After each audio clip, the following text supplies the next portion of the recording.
Yeah, yeah, yeah. What up? What up? It's Big Twins, aka the grimy one.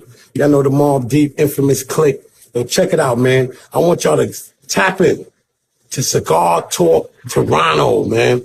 You know, they be putting it in, interviews and this and that. So check them out. Cigar Talk Toronto from Big Twin, y'all. You already know.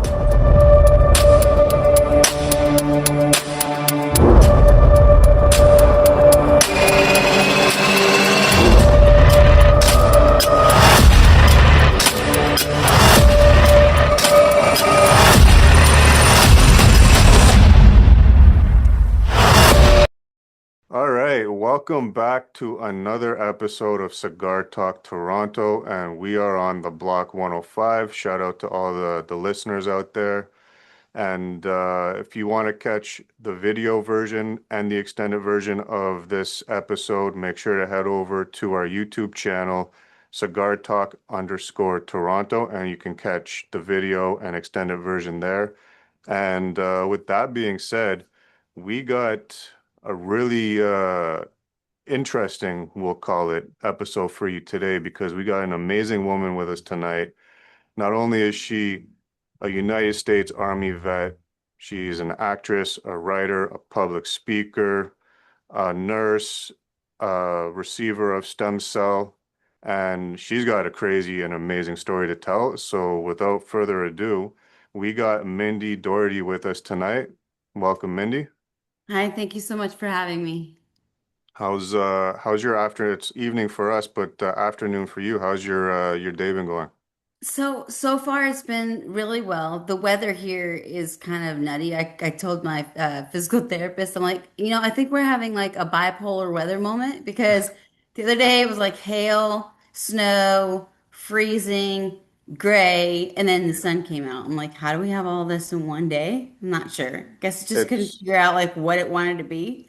It's it's kind of like it hard to dress everywhere. for it. So like you're dressing in layers, then you're taking the layers off, then you're coming back and you're dressing up more, then you're taking them off because you're too hot. You're like, oh my God, I'm so hot, I'm so cold. Or maybe Yeah, that's because it's I'm going into menopause. I don't know which one no, it no, no, is, no. but at this point in time. That's the way it seems to be everywhere right now.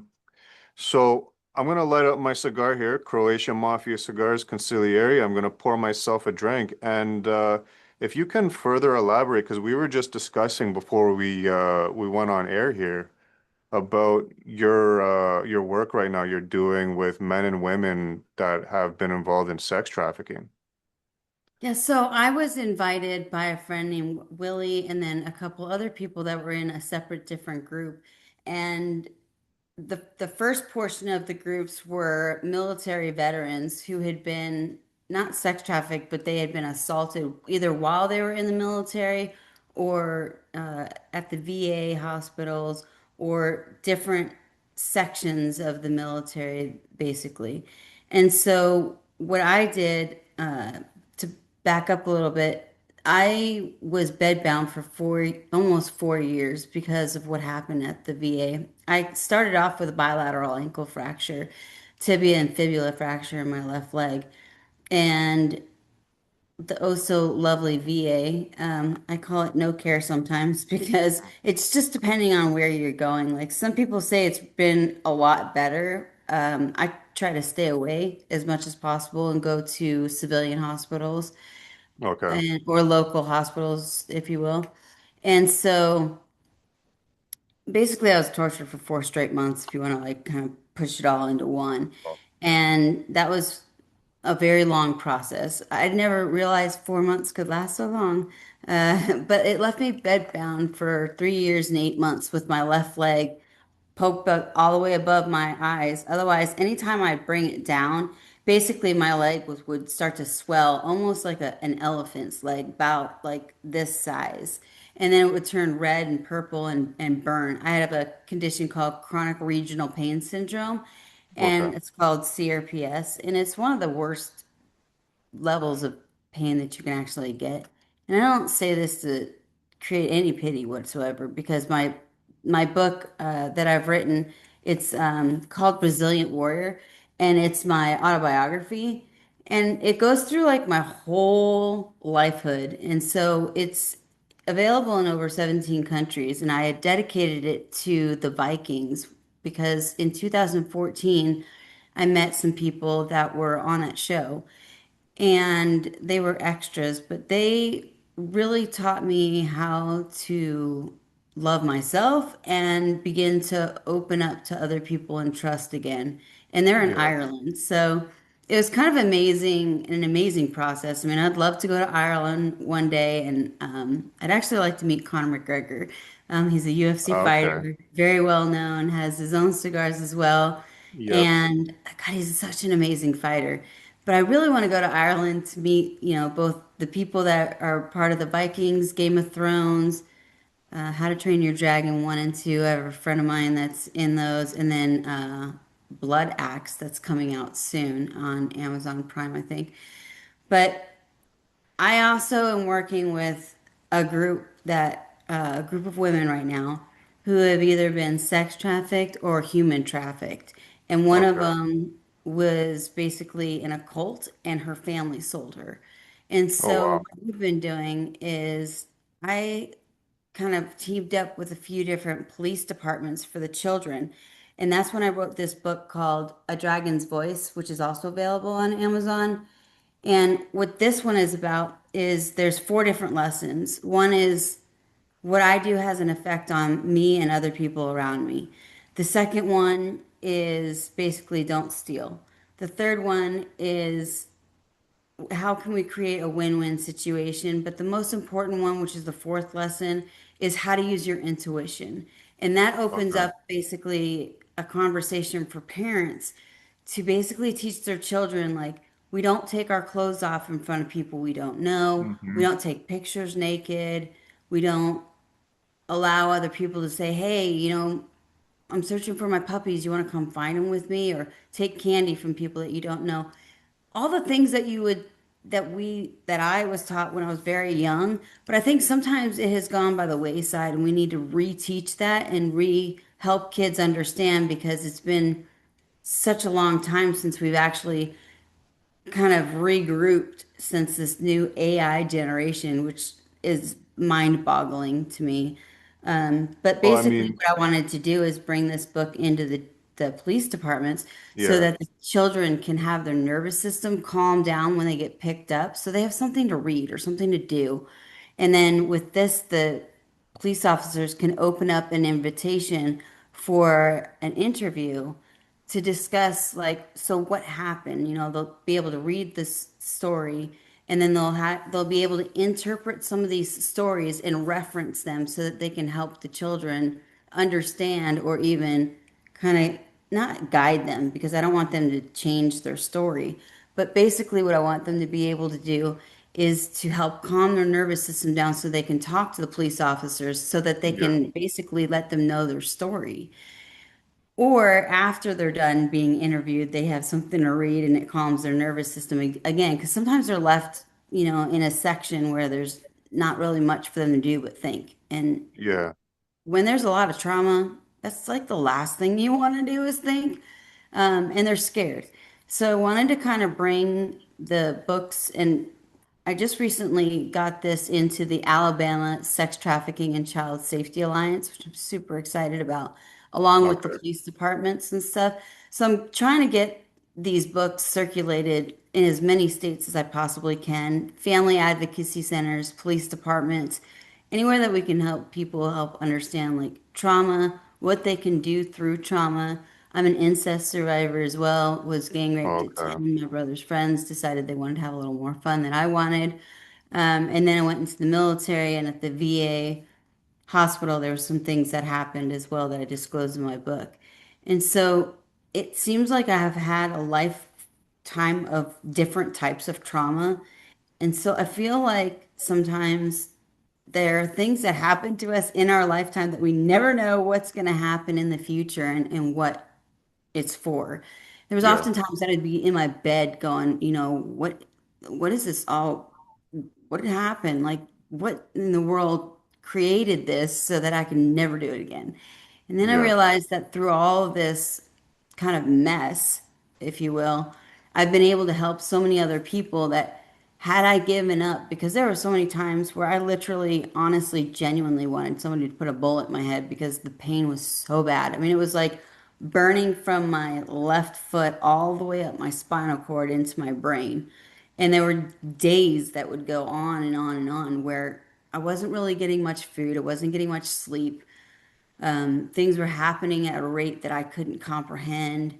And then I ended up getting stem cells at BioAccelerator in Colombia, which really helped the pain go down, but not enough. I need a couple more stem cells because I was basically the worst that they had ever seen, they said.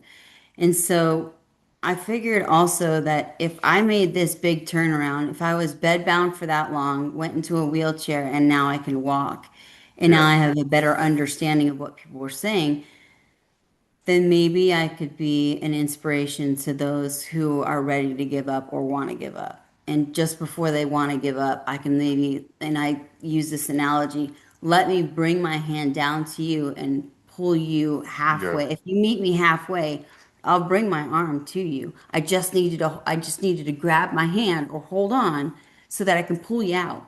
But if you don't lift up that hand, I can't pull you out because then I'm going to fall back in, you know? And then it's Yeah. like, Yeah. well, two of us can't fall in a hole and not have anywhere to go. So basically, I just want to teach children that it's not their fault, number one, and then teach them also these different lessons. And it doesn't even have to be through trauma. Basically, the kids' book was to originally for people that were disabled and couldn't understand what they were reading. So there's pictures after the words so that they can understand, like, oh, does this picture match the words that I'm reading? Because I have a huge disability when it comes to reading. Like it takes me forever to kind of like understand what I'm reading. It's Yeah. easier for me to have a conversation than it ever will be to read a book and just sit there and my eyeballs go, "Oh, this is great." Because my mind is just trying to figure out what I'm reading. And so I did that for the children's book. And then for my autobiography, my grandma actually asked me to write when I was 18 because she's like, "Oh my gosh, you have a story to write." And I'm like, oh, Hmm. "Okay, I'll write it someday, you know." And then I found out she was sick, and I was like, "Oh my gosh, I better write this book if she really wants me to write it." Because she asked me again when I was in my 20s, and she's like, "I really want you to write this book." And I'm like, "Oh, okay, I Yeah. will." So I waited to my 30s, and then I was all of a sudden in my 40s, and I was like, I better actually knuckle down and write this book. And I met a friend of mine who was a publisher, and I had also gone on Veterans Take Charge Radio, and that's how I met my publisher and friend and a couple other people through that radio station. And so he published both of these books. He helped actually draw the characters that are in this book as well. And then we published the second version of my book because Amazon took my first copy down. It was the first edition because I quit Amazon Prime. Little did Oh I know God. that if you quit Amazon Prime, they take your stuff down. And I was like, well, I wish I would have had that warning. That would have been great. So I had to start all over again. So it's just been an interesting process to kind of regroup and have everything kind of come together. And I was talking to your friend Karina, and she's like, you should talk to my friend. He does podcasts, and Yeah. I think that you would be a great candidate on on his show. And I was like, all right, well, I'll talk to anybody, So here we had it. You and I discussed a couple things, and you're like, wait, don't dive in too far. We got to talk on Yeah. this. And shout out to Karina. She's been a force with me from since the time I started this. She's really helped out a lot behind the scenes. So everybody out there, make sure you go to Instagram and follow her at Staying Classy Owen and show some love there. Now, you just hit us with a bomb. I know, There, right? I usually people tell me I'm like a fire engine hose. It just goes yeah, all at once. They're like, there's wait, back there's up. What so did you much just to say? unpack in everything that you just told us. Now, um, I want to ask you. I mean, there's so many things to stem off of that. So going back to the military, Is sex trafficking and sexual assault a common thing that you see in the military? Not sex trafficking and not human trafficking. However, there's a lot of assaults going on still. Um, there's an opening story that happened at Fort Hood where like over 300 women had been assaulted and a lot of them were murdered. And some of them you can find, some of them you can't find. They're still trying to find where they're at.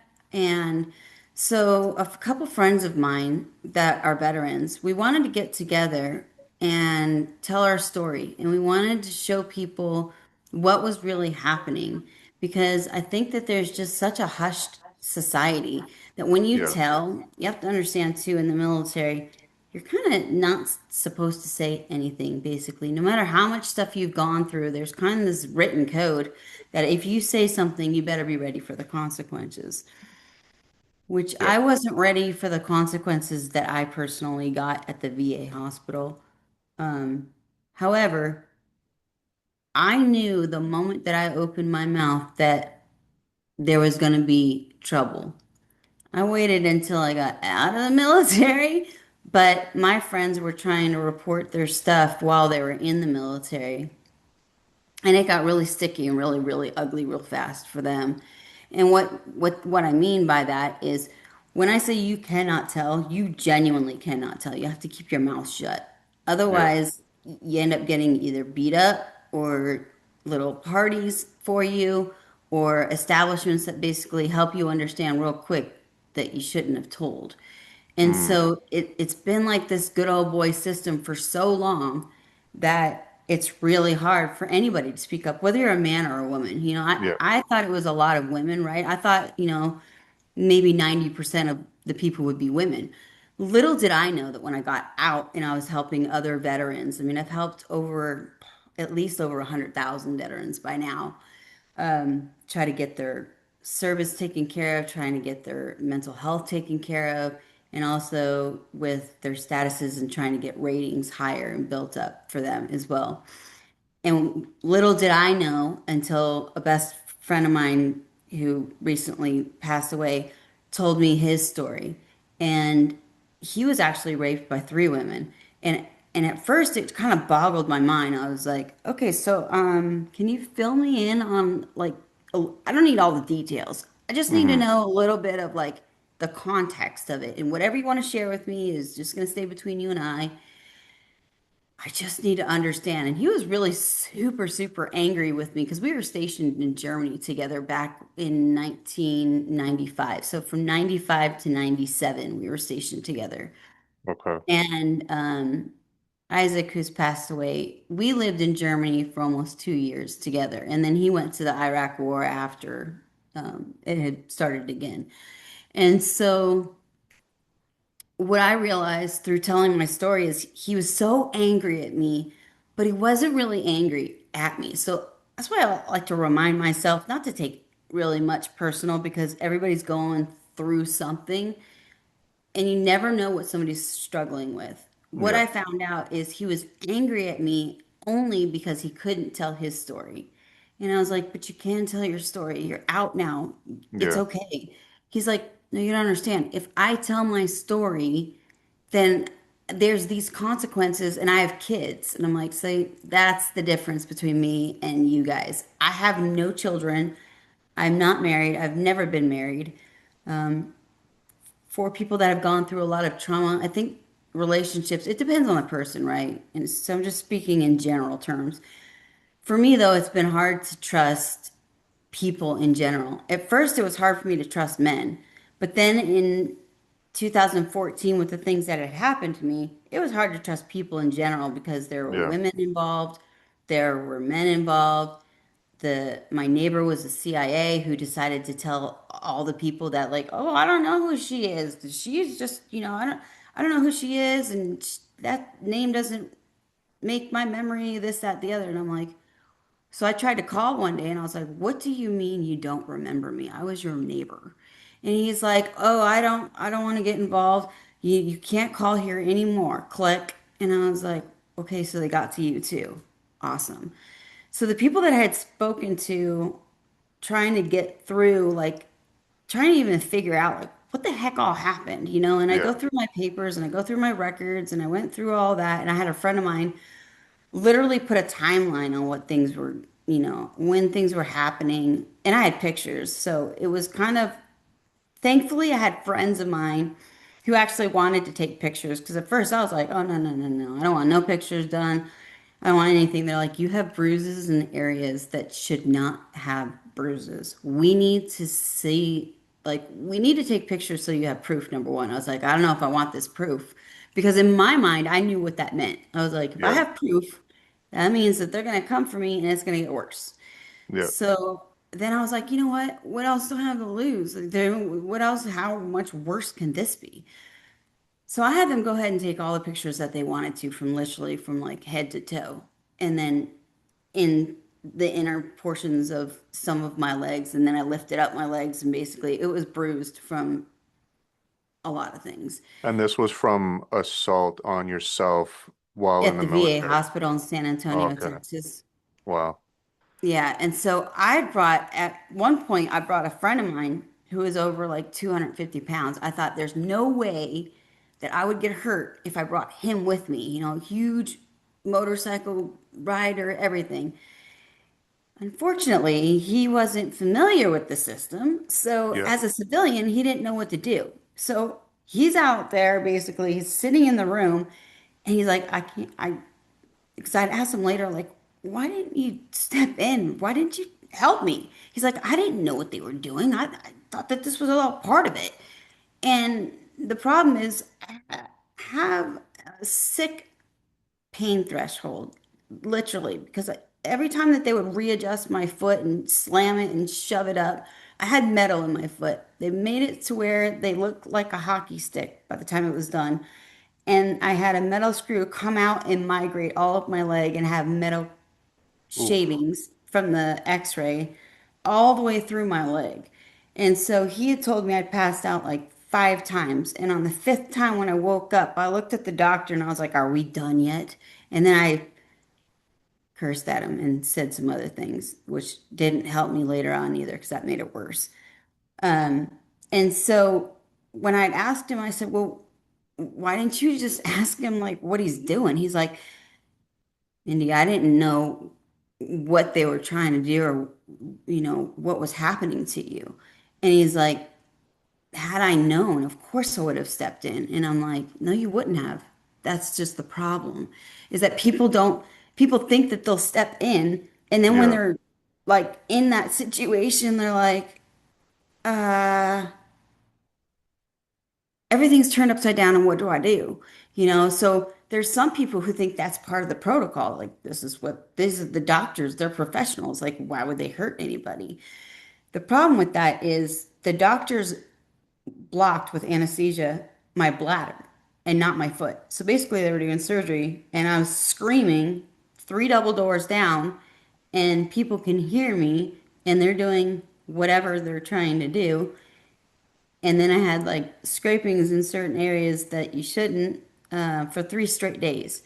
And so I'm trying to piece this stuff together and then talking to friends, and they're like, okay, you and I both know that those don't come from that area. You know, you Yeah. have urethra, Mindy, that because I was thinking, well, maybe the Foley did it. Is that they're like, Mindy, you know that that goes through the urethra. I'm like, okay, I know. But in my mind, I just wanted to rationalize it, I think, and not even think that for one moment I had gotten the treatment that I had gotten at the VA hospital because I had believed in the medical, like that was like my safe center because I'm a nurse. You know, I've been a medical researcher now for 31 years. So never did I think that the medical community would like backlash on me so bad. But they had So canceled why appointments why do on you think me they backlashed on you? because of who I was. Like I basically have been to Bosnia, Croatia, and Hungary and helped some people. As a combat field medic, I signed an oath that said do no harm. So that Hmm. means it's life, limb, and basically if I think that something's gonna happen to you, I have to step in. And somebody had that was a high official on the other side had oil in their eyes. And so I picked her up And I brought her to the helicopter. They flushed out her eyes, put her on the helicopter, and then left. And then ever since then, things just weren't the same for me. Even though I did what I was told to do, and even though I was taught to do certain things, it's kind of interesting how the military also has a different protocol for different people in different sections, you know? And so I made an agreement with them that I wouldn't say anything, and I have never said anything, nor will I, because I signed papers that basically say that I can't say certain things, and that's Yeah. fine. But they always wanted to shut me up. So there have been many times where I have 4 organs missing at this point. So I had pancreatitis for 8 straight years. Wow. They kind of have done over 300 procedures to try to figure things out, going up through my back, up through my, up through here and through my rib cage, and then cut me from rib to rib, take out my intestines, rewired them 3 times, cut certain pieces. So I have no gallbladder, no appendix, no duodenum, and no pancreas. So by default, I'm now diabetic. So I also teach clients about diabetes, and I teach other people about diabetes, and I do a lot of education at this point. So I was in 3 comas. So I genuinely feel like I joke around with my friends. I'm like, yeah, I'm undiable. And then when I was training for a 100-mile ride in Colorado before all this stuff happened, they used to call me as a joke. They used to say you're half pint because I was having half my Yeah. organs missing. And we love to joke around, but some of the stuff's not very funny. I mean, it's okay to joke now. Oh my gosh, when I was going through it, it was really rough, you know. Yeah. And I think I just want to, no matter what, keep that positive attitude because I still have a smile on my face. I could be better. Could be. I was angry for a very long time. Don't get me wrong. Because I'm not Polly Miss Sunshine either, you know? So just want to make sure everybody knows like I have my days where they're bad, where Yeah. there's like PTSD and things come back and it's like, whoa, and I can't sleep still. I mean, I have severe insomnia and I'm trying to work things out and I write a lot. So I write poetry, I write things that are on my head, and that's kind of like my healing modality as well. I became a Watsu practitioner when I couldn't walk, and that basically means that I can do shiatsu in hot water and help realign people's bodies doing through orthopedics or if they have PTSD, depression, anxiety. I was working with people that had MS, strokes, all sorts of different things, and then working with babies and working with kids who had all these issues. And when you put somebody in warm water and you're doing the shiatsu moves and you're basically doing these things to help move the body, you're kind of realigning. And then the brain has neuroplasticity, which means that Yeah. it can keep growing these new cells and it can keep getting rewired. So when you have trauma, the brain gets hijacked, right? But if we can supersede that hijacking and we can kind of move it along, then basically your brain can change, you know? So there is always some hope. And I also go into a big chamber called HBOT, that's hyperbaric oxygen therapy. And they're working on getting a lot of veterans into the HBOT because what they found is through oxygenation, it's 100% pure oxygen. Through that oxygenation, when it gets into the body, they used to use it for decompression sickness. A lot of like people that would dive deep and go Yeah. up really fast to get decompression sickness. So they were using that for them. But what they found out is that through oxygen, it actually helps the healing process. So with diabetics that have like scarring or people that have burns, people that have like lung issues, you go into the HBOT and you find that those issues kind of not go away right away because it takes a long time for the body to heal, but it starts rebuilding those cells and it starts helping the brain start rewiring when you're doing all these therapies together. So I like to do a multi-modality of therapy. I'll never say that one therapy is good because I don't think that one is good. I think that there's a plethora of options and people should pick their options as they choose. We all know now, or not all, but we know now as professionals that talk therapy is kind of the worst one to do. But people love that still because they go through the old patterns of what to do. They don't know what to do, so they're like, let me go to a therapist. Yeah. Talk therapy actually brings up the trauma over and over and over again. So you're being re-traumatized. So I recommend something called EMDR, which is eye movement rapid desensitization, or sorry, movement desensitization and reprocessing. So that's EMDR. And what that does is you go through different pictures in your mind or different scenarios. And then what they do is they have you watch, or your person, the therapist, moves their fingers left and right, and then you follow that, and then you go through all these different protocols. Or there's a light that basically shines through, and then you follow the light, and then you talk about like what's going on. What's good about EMDR is you don't actually have to know your story, and you don't even have to know what's going on because your brain figures it out.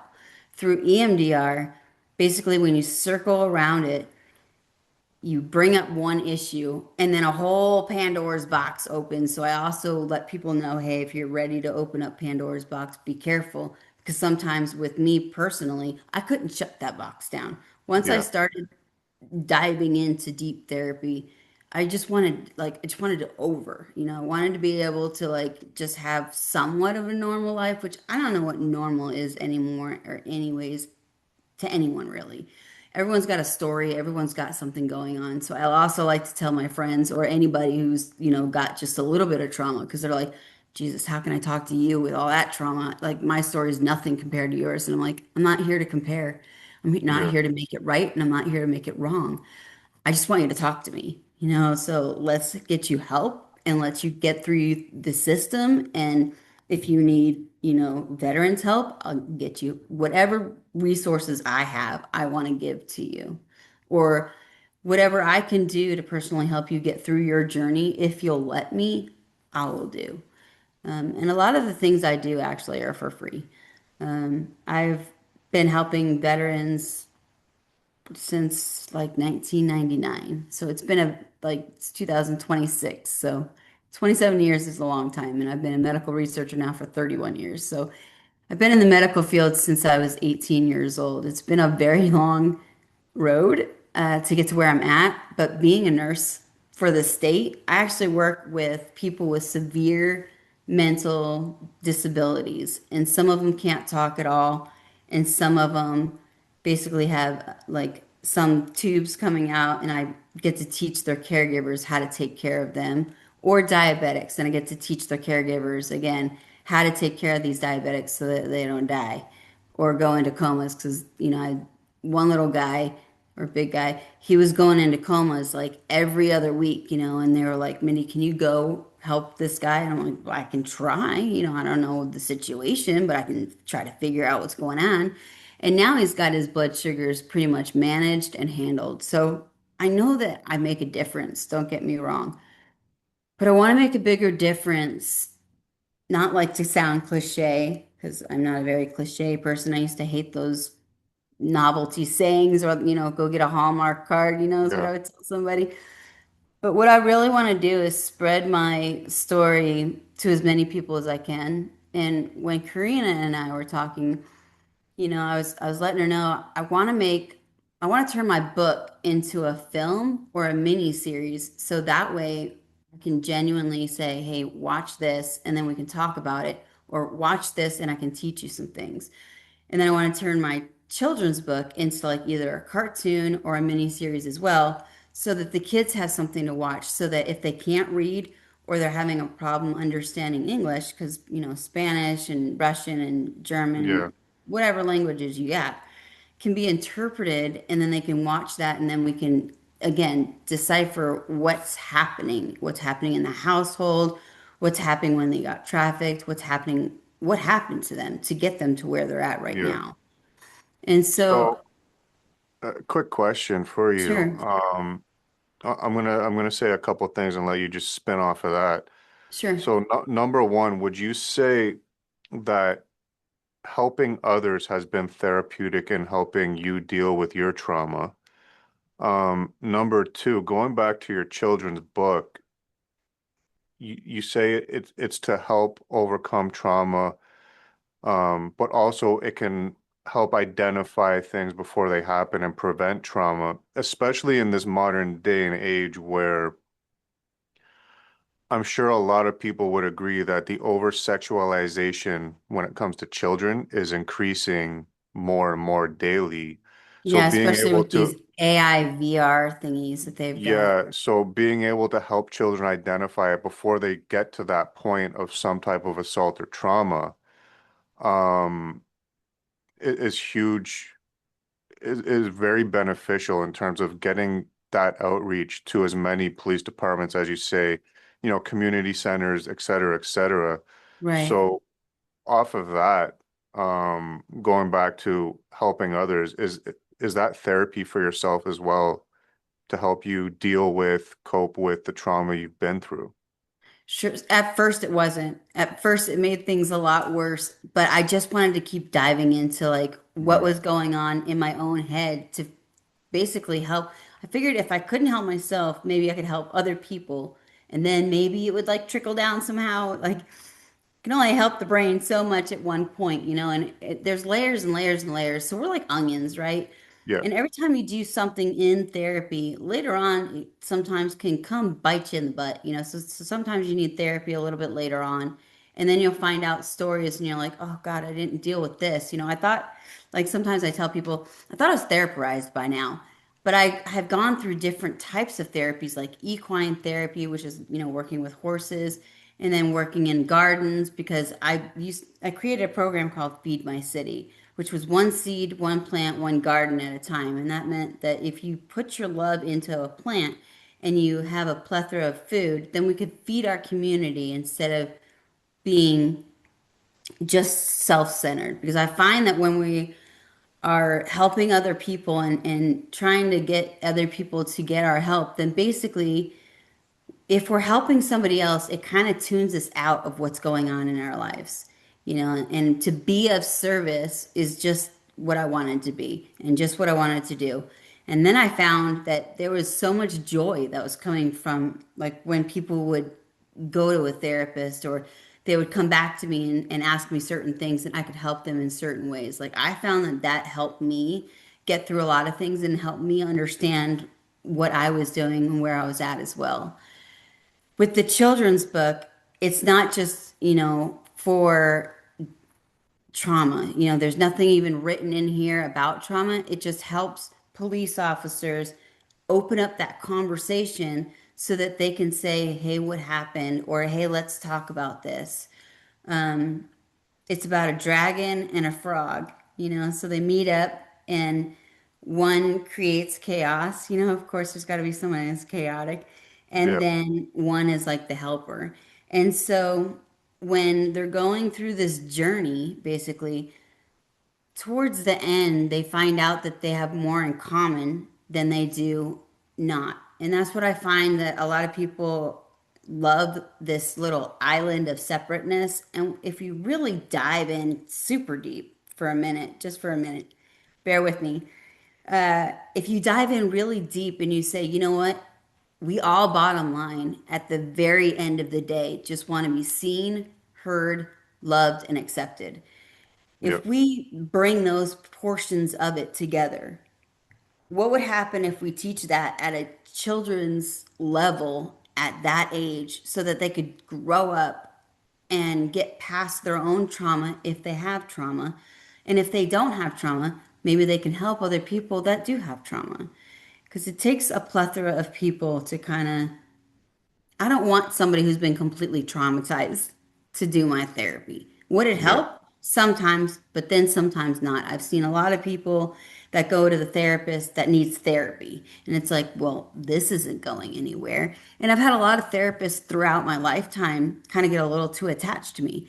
And some have had literal like anxiety when they knew I was leaving. I'm like, listen, I have to get a new therapist and I want to try something else. I want to try something else. And they were like, well, keep in touch and this, that, the other. I said, you can't have separation anxiety. You have to let me go and understand that there's a plethora of people that I'm sure that you can help.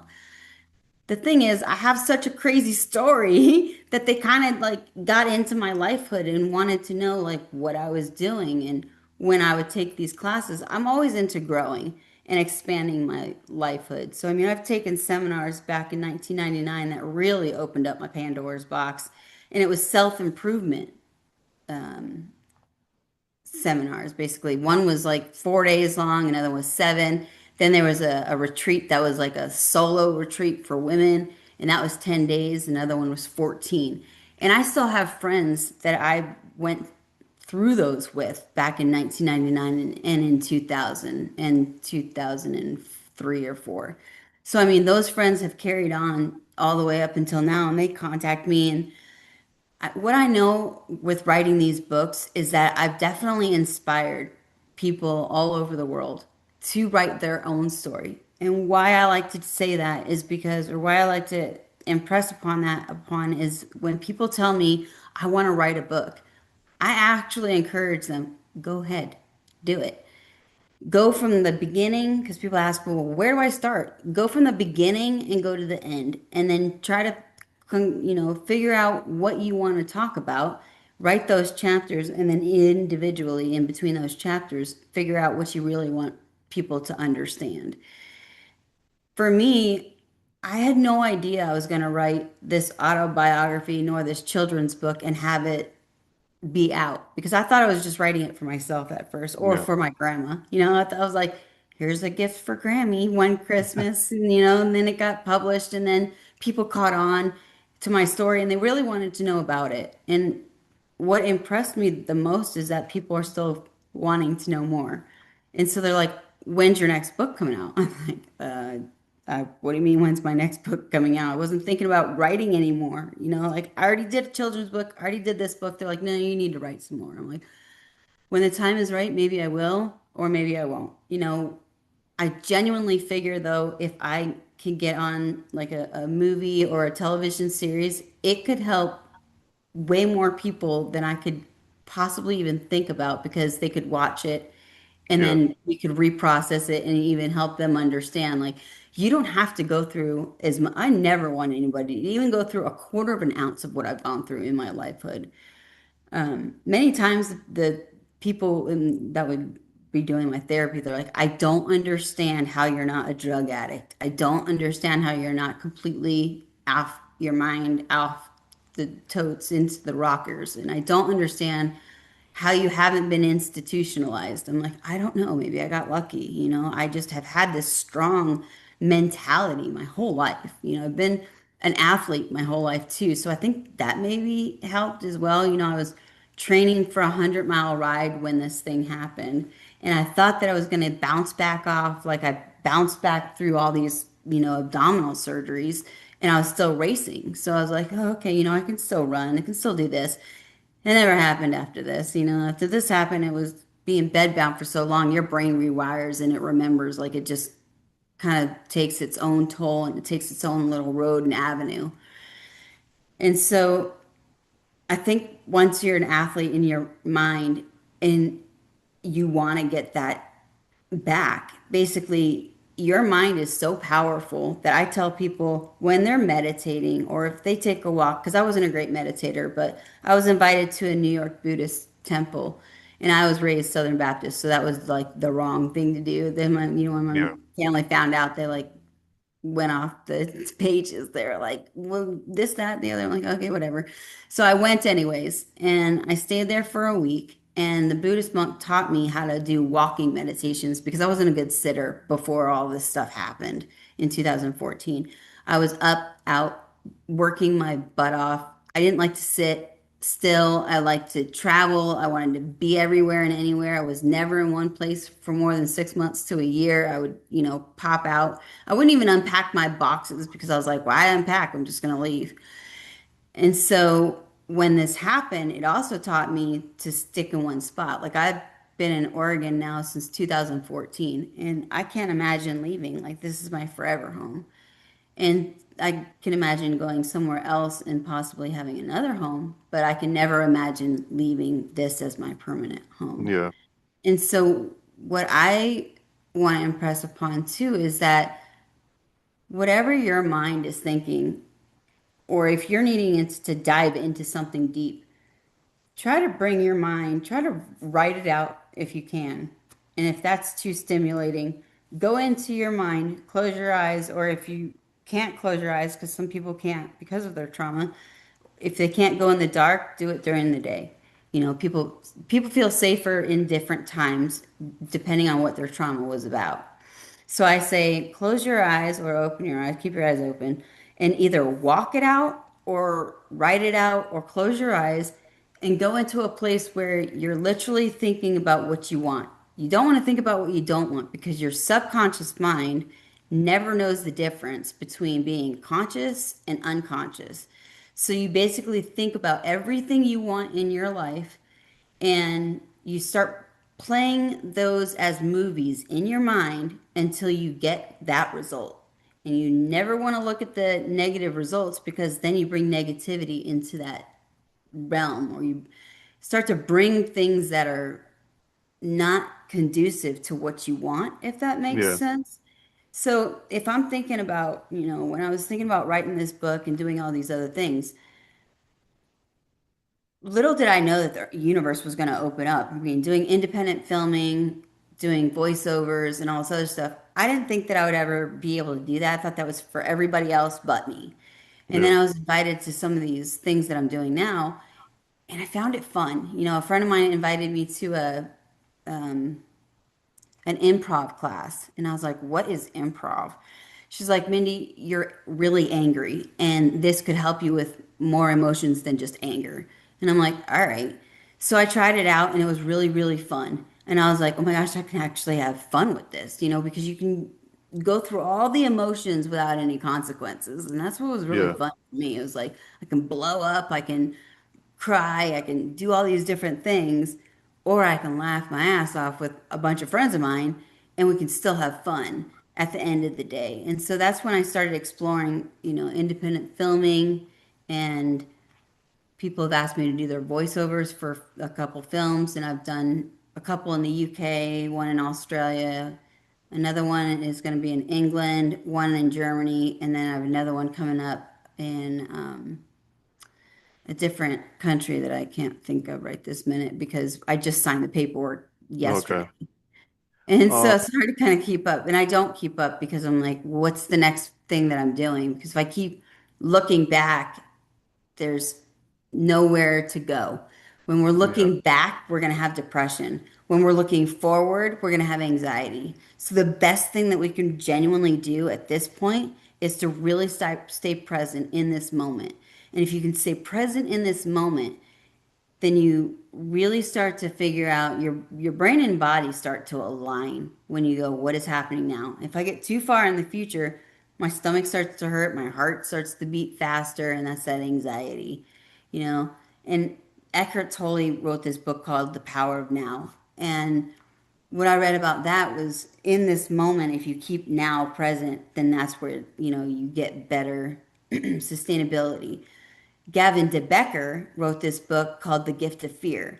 Nobody on the planet runs towards danger except for human beings. So if you're an animal, you're either going fight or flight. Yeah. They don't think about it. They're not like, I wonder if this guy is bad and he's gonna, no, they just run or they just get scared and stay still.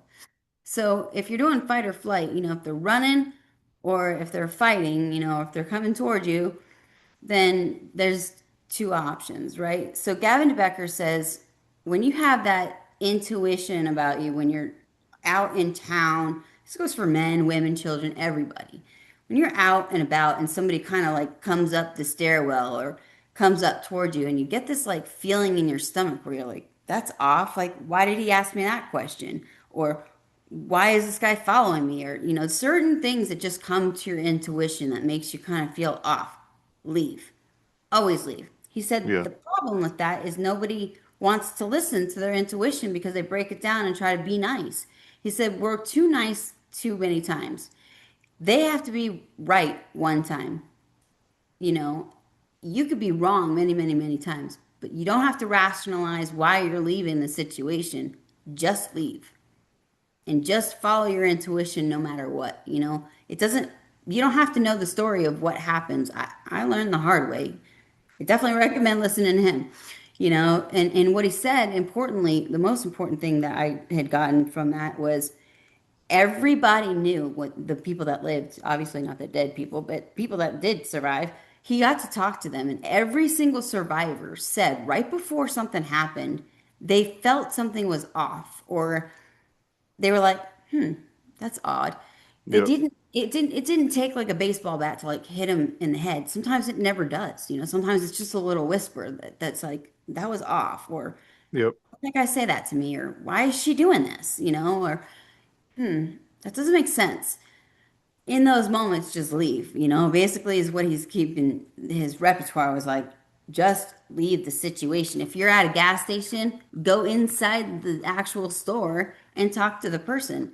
And the one time I did do that, the attendant told me not to go outside for just a moment. And I was like, why? I need to get back to my car. He's like, because there's a person that's waiting behind the dumpster for you. And I was like, excuse me. Oh shit. Yeah, and that scared the shit out of me. I was like, what do you mean there's a dude waiting out a dumpster? He's like, I can see him around the corner and he's waiting for you. And I was like, well, call the freaking cops then or do something. He's like, yeah, just stay here and he'll get the hint that you're not going anywhere. And I was like, okay. Sure enough, it took time, but he did leave, and I was like, oh my gosh. It scared me kind of straight where I was like, all right, I need to remind myself not to be on my phone, not to stay busy, to know what my surroundings are and know who's in my surroundings as well. Because too often we're so ingrained in this little technology that we're not looking up, taking a breath, and looking around to see who's around And us. that's the problem with today's society is I seen somebody post something today. It was DJ Epps about a woman just cut out into the street, didn't have a care in the world to kind of see what was going on. She got plowed over by a car. And I made a comment about that. I was like, everybody is so into their own little bubble, Right, and they think that it, number one, it can't happen to them. right, Two, they're not paying attention. So most of the time you see people out there, they're walking with their head down in their phone, they got their earbuds in. They couldn't even hear a warning if it happened. right. And that's I think that that is a very bad time we're in right now where everyone is just so distracted. They don't take the time when they step outside the door to look around and kind of see what's going on, pay attention, listen while you're out there in the world because the world's a cruel place. Yeah, it's not always easy to get around or navigate. And It's not. sometimes you're looking at the enemy, so sometimes I tell kids or, adults or whatever, sometimes those people that you're sending your kids to are the ones who are violating them the most. Mm-hmm.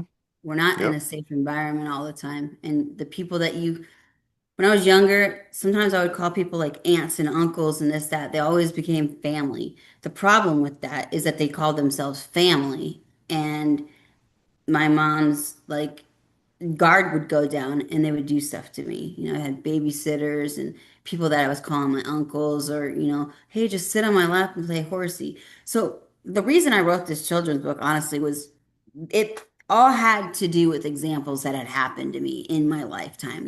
I talk about, when they were talking about one of the stories that's in here, one of the lessons I should say that's in there, one of the lessons basically tells the kids, to listen to your intuition.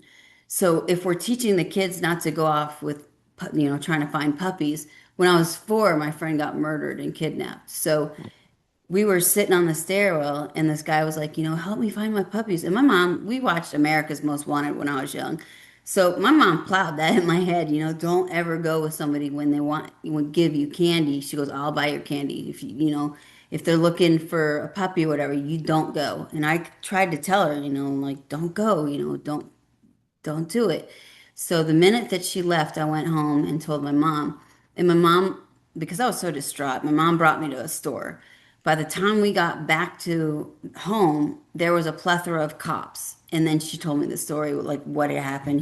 The guy had cut the chain link fence, opened it up, came in for, whoever the obviously us at that point, picked her because she went with him, and then did a whole bunch of different things that I don't need to put on here. So obviously that kind of imprinted me since I was 4. And once you get those certain lessons, they don't change. Yeah. They sort of stay with you your whole life. I can remember her face till this day. I can remember the guy coming up to us. I can remember the stairwell that we were on in the apartments that we were in. Almost sometimes get that smell that is PTSD basically. So it reminds me of certain things, and I'm like, whoa, where am I at? What am I doing? And what do I need to do right now? Because sometimes I'll be driving and I'm like, okay, I can't be thinking about this right now. This is not okay. So, I'll do a tapping technique. It's called EFT, and it kind of helps the brain again. It acknowledges the moment and brings me back into the now, so that I'm Yeah. not stressed out about what happened, and I'm not stressed out about what's gonna happen. Because when I was younger and I was starting to drive, there were often times where I would just want to literally drive into a brick wall. Or I would, after, I think in the early and later 2000s, especially when some of this stuff happened, I'd pick fights with people just to see if they could like end my reality. And there were genuinely people that were like, "You're nuts. You're Mm, crazy. Like, I'm not fucking with you. No, I'm not messing with you. Absolutely not. Go away." Like, we'll be your friend, but we're not going to hurt you. We're not going to take you out. And I'm like, but you do this all the time. So what's the yeah. difference? And they're like, yeah, but again, we actually like you. And no, we're not go get out of here, And then I would go to parties and stuff like that. And they would literally kind of take me in, and they would tell people, don't offer her cocaine. Don't offer her these drugs. She doesn't do it. She already told you no. So if she told you no, bottom line is she's not going to do it. Yeah. And stop pushing her to do it. If I hear you try to push her one more time, I'm going to take care of it. And I'm like, oh, okay. How you doing, everybody? We can all get So along. So I'm going to do a couple follow-up questions on everything you're saying, but in terms of our portion on the Block 105, we're about to sign out. And I highly encourage everybody listening on the Block 105 to head over to our YouTube channel where you can catch the rest of this podcast there because we're going to keep it moving. And if you want to get Mindy's books, they're available on Amazon, Walmart, Walgreens, was it? it's Walmart, Barnes and Nobles, Barnes and Noble, and that's it. Amazon. Most people And have Amazon. Amazon.com, and the Amazon's set up around the world. So that's where it's set up throughout different countries that people have. And Yeah. they just go into their, like the UK has it one, all the different people have a certain one. And if certain people want to contact me, they can get on Facebook, Instagram. I'm also on TikTok as well as And LinkedIn. your Instagram handle is WTRGPSY. So it's Water Gypsy without the vowels, basically. And my Facebook is Mindy Dougherty, MindyDougherty. I often tell people it's like pizza dough, and then just yeah. add ERTY to it. And on that note, we appreciate everybody tuning in on the Block 105. And coming up next, we got my man DJ Mikey G with his Hip Hop Classics Takeover show. And on that note, Lefty Pacino and DJ Mikey G are going to take us out of here with our theme song, Cigar Talk. And on that note, we're signing off the block. Peace. We'll see you guys next week. Thanks, everybody. Um, So wow. now it's radio, right? So now we're going into YouTube. So everything On before that was YouTube. radio. And Great. going back to what you were talking about when like the life lessons the parents give their kids, it seems like, never talk to strangers, no, nobody's gonna give you the candy or what, this or that. Do you think modern day parenting has become very naive to the modern day world where we're not teaching? Well, I'm not going to say we're not because I'm not on that vibe. I teach my kids, the exact whether they're still an adult, I got an adult, I got a teenager. We still teach them, the harsh realities of the world and you can't trust everybody, et cetera, et cetera. But do you think the average parents out there have become either incompetent to parenting or lazy and naive to the world where they're not teaching their kids these things and they're essentially making them more susceptible to these types of events that happen, kidnapping, murder, rape, etc. I think it's education, to be honest with you. I think that especially since COVID, we've forgot the basics, right? So I don't want to be harsh and tell people that they're ignorant at all.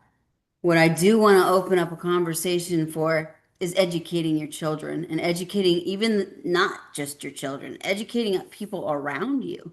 Yeah, There's teenagers, there's, all sorts of other people that can genuinely get guidance from us, and if we don't start teaching people and educating them, they don't know. And they're very susceptible to getting trafficked. I mean, there's police officers right now talking about what the new thing is people parking super close to somebody's car.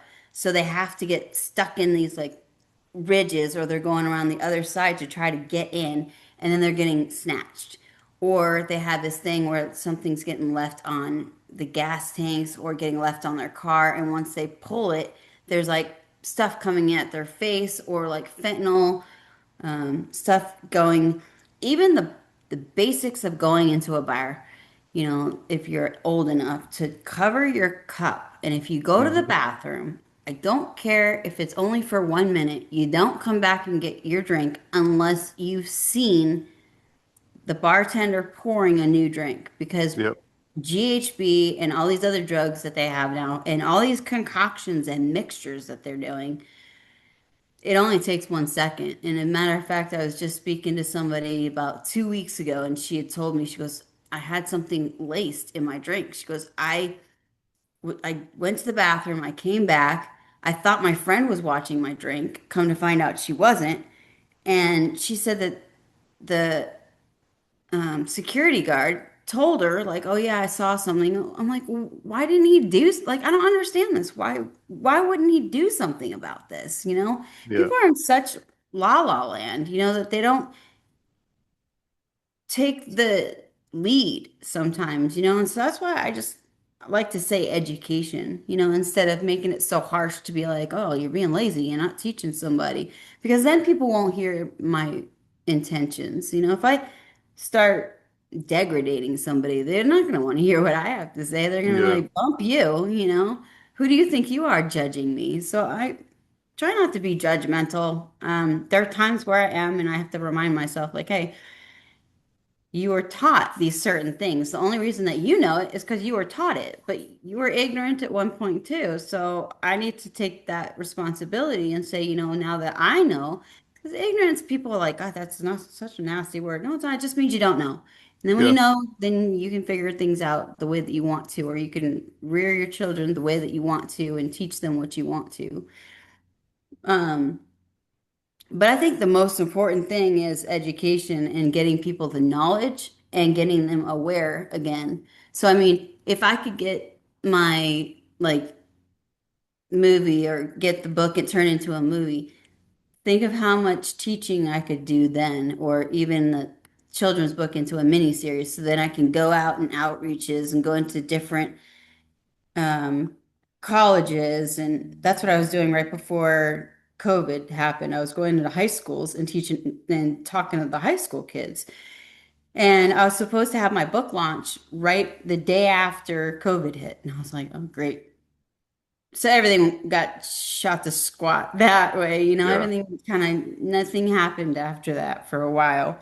Um, But if I could get that put into, the film world, then I feel like I could make a bigger difference in different genres, in different places that I'd like to travel through and help get this into police departments, into family advocacy groups, into different schools that'll let me. Some of the private schools will let me, and some of these schools called Montessori's have actually Yeah. gotten my book put into their programs as well. And so, whatever I can do to make a difference, because I have a feeling that I'm going to be here till at least 100. The people in my family, the women especially, they don't die for a long time. I'm like, oh gosh, saddle up, sister. You're going to be here for a while, So I might as well do something with my time and not take it for granted anymore because I'm not getting any younger. I'll be 50 at the end of the year. And so, what I would like to do is kind of work with as many people that want to work with me and either help the people that they need help with or bring people along and have them teach eventually the people that they want to teach or guide them to learn the lessons that are in both books because there's lessons in the autobiography that teach people you know, the things that I went through, maybe not ever do certain things that I did, like don't leave yourself wide open to where things can happen, and then unfortunately, my brother being the way that he is, he didn't care about me. So he was like, if his friends wanted me or whatever, he would encourage that. So there were different times in my life where I had no idea I was getting set up. And that's kind of the harshest reality I think I had to come to is that my own family wanted to kill me. Um, Yeah. I, I basically, my brother tried to suffocate me. He would try to drown me. He would stick me in the water for way longer than I should be in there and just like keep shoving my head down in the water. He would kick me until I couldn't walk. He would punch me and knocked out my teeth when I was younger. So, I mean, he was very brutal. And I think the problem with that is I grew up getting to the point where not that I deserve any of the treatment that I got, but if we don't teach our children that they don't deserve it, we start seeking out the father figures that weren't there or something that is missing in our childhood. We recreate in our adulthood if we don't help those traumas get healed, right? So if I have daddy issues or if I have mommy issues, which obviously have, a plethora of different types of things labeled as such, if I didn't take the time to heal that, then I would keep bringing people into my life that would exemplify what that means. And what that means is, for example, if my dad was always gone and he would always promise something, or he didn't come through for me, or abandonment issues, I will probably most likely find somebody to prove me right that I deserve to be abandoned, or I deserve to be left, or I Yeah. don't deserve the love that other people do. Like I can see other people got this love, but for me, it's not okay. And I've pretty much have stayed away from that whole dating world pretty much my whole life. I have not ventured off. I dated a while before 2014, and since 2013, after I left my ex who was abusive, I it took a long time to get over that and try to figure things out. But then after 2014 and those events, I didn't want anybody, and now I'm trying to come back to how things are. And this whole like online dating thing, it's a mess and I don't like it. So I just figure if the universe wants me to have somebody, they'll send the right person at the right time. And that's just kind of like how I think. And if never happens, so be it. I'll write Um, books and stuff like that. yeah, I got a couple things to say on that. Number one, I'm a very firm believer in, you talk about the trauma your brother put upon you, and you use the term family. I'm a firm believer that family isn't necessarily blood. Right. You could meet somebody today that is going to be more family to you than somebody that, came out of the same woman, right? Sure. So to call somebody like your brother family, that's not family. That's, that is somebody that is, you know, I'll just say a bad person with bad intentions, and they're not Sure. deserving of the title family because they don't have the best intentions for you as a person. Right. And I also caution parents in saying, this is your aunt, this is your uncle, this is your, because then again, it leads to people being abused. It Yeah, opens up doors to let them trust sometimes people that are the ones that are abusing them. And then the kids feel guilty and don't want to come to their parents, or the parents make them feel like they're wrong. So when kids come to you with certain things, a lot of parents just brush them off or will say, "Oh, that couldn't happen," or maybe you just misinterpreted things, or yeah, maybe you just, you know, maybe he was just joking. And none of the stuff that happened to me, there was no jokes about it. There was no like, "Oh, we're trying to play around here." No, they had really bad intentions for me. I just didn't know it. I just didn't know the signs. I didn't know, and being around people that I'd been around because we had moved so much because my very first stepdad was trying to kill us as well. We were moving around so much that I had to learn survival skills very young. About yeah. 4.5, I had to really learn them. And so I got to a point where when people were called family, it kind of opened up a lot of doors for the abuse as well. So I kind of caution parents in saying, this is your uncle, this is your aunt, this is your, all of a sudden you got all these people that are like lined up. I'm like, why can't you just say that they're your friends and keep it that way? Like, why do they all of a sudden have to be your auntie? Like, I've been in that situation where people are like telling their kids, this is your auntie. And it like unnerves, like I get this little cringe every time they're like, I have had children out with Zazu say, "Can you adopt me?" I'm like, "No, sweetie, I cannot adopt you. I don't want to adopt you. I can hang out with your parents. We can have conversations and we can talk about things, because even in what friends have noticed is we'll go into stores and kids will just like jump at my feet and they're like, "Do you know this kid?" I'm like, "No, I don't know this kid. Maybe he's lost. Let's go find his parents or let's bring him up to the front so that we can get him back to his parents so that the parent knows that they're here. And I think that's been the way it had, like, I've had that my whole life, though. I've, Well, I mean, that's a positive aura to yourself, right? When you walk into a place and, especially with kids and animals, they can decipher good from bad. They're more intelligent than we give them credit for. So they're for vulnerable, though.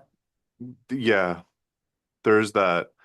Um, Family is a term that I think is earned, not given. Okay. Now, going back to the abuse, I don't have the exact statistics, but I know statistically, more women than not have been a victim of some type of sexual abuse, I think it's one out and of three right now. which is high. Super high. And then the And boys, I think it's 1 out of 5 or 6, I want to say, but that's still high.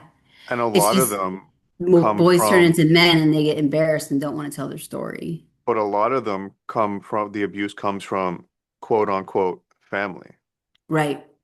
Or from different churches or different groups like Boy Scouts of America, Girl Yeah. Scouts of America, all these places that you send your kids to thinking that they're going to camp, and then they come back all jacked up, and you're like, "What the heck happened to my kid?" You know?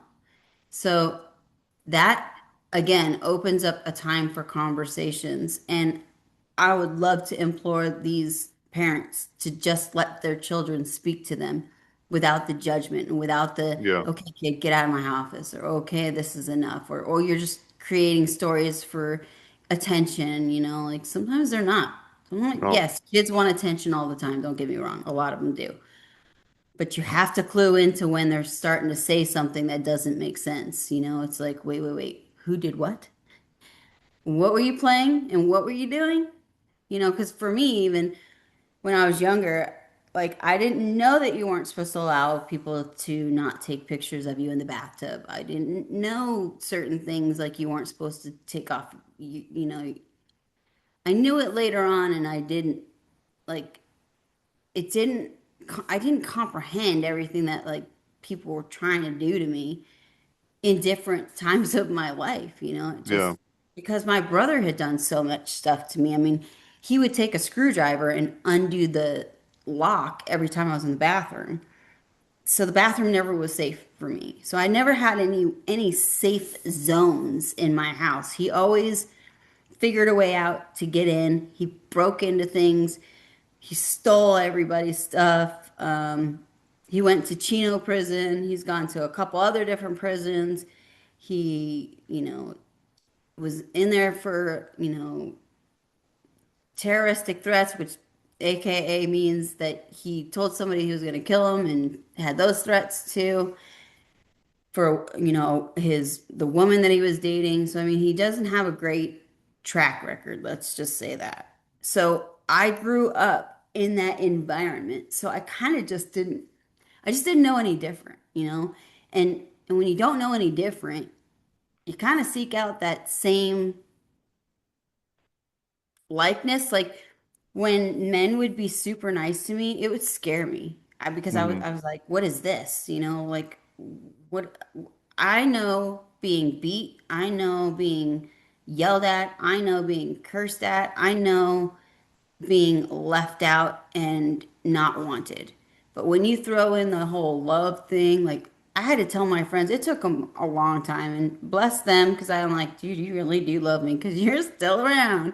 But I have friends even from like eighth grade, ninth grade, and like, we really do love you, Mindy. And I'm like, I don't know. And it took me a long time to let people say, I love you, let people give me a hug, even when I started out here. Maybe about 6 years ago is when I really genuinely started to let people in again and then let them hug me. Yeah. Both because of this neuro issue too. Like anybody would touch me, I would burn later on. So it just wasn't worth it to me. But I have a group of people that really genuinely care about me at this point in time. And then people that I've had no idea were following me on, these social medias for over 10 years now. Like I had no idea who I was reaching. And, there's a guy in Russia who just wrote his book, and somebody in Ireland wrote their book, and Australia and England. So all these people that are writing their books, because they're like, well, if you could do it, why couldn't I? I'm like, you Yeah. could absolutely do it. Go write your book. They're like, well, I want to write a book. So tell me how. I'm like, well, that you're gonna have to figure out on your own.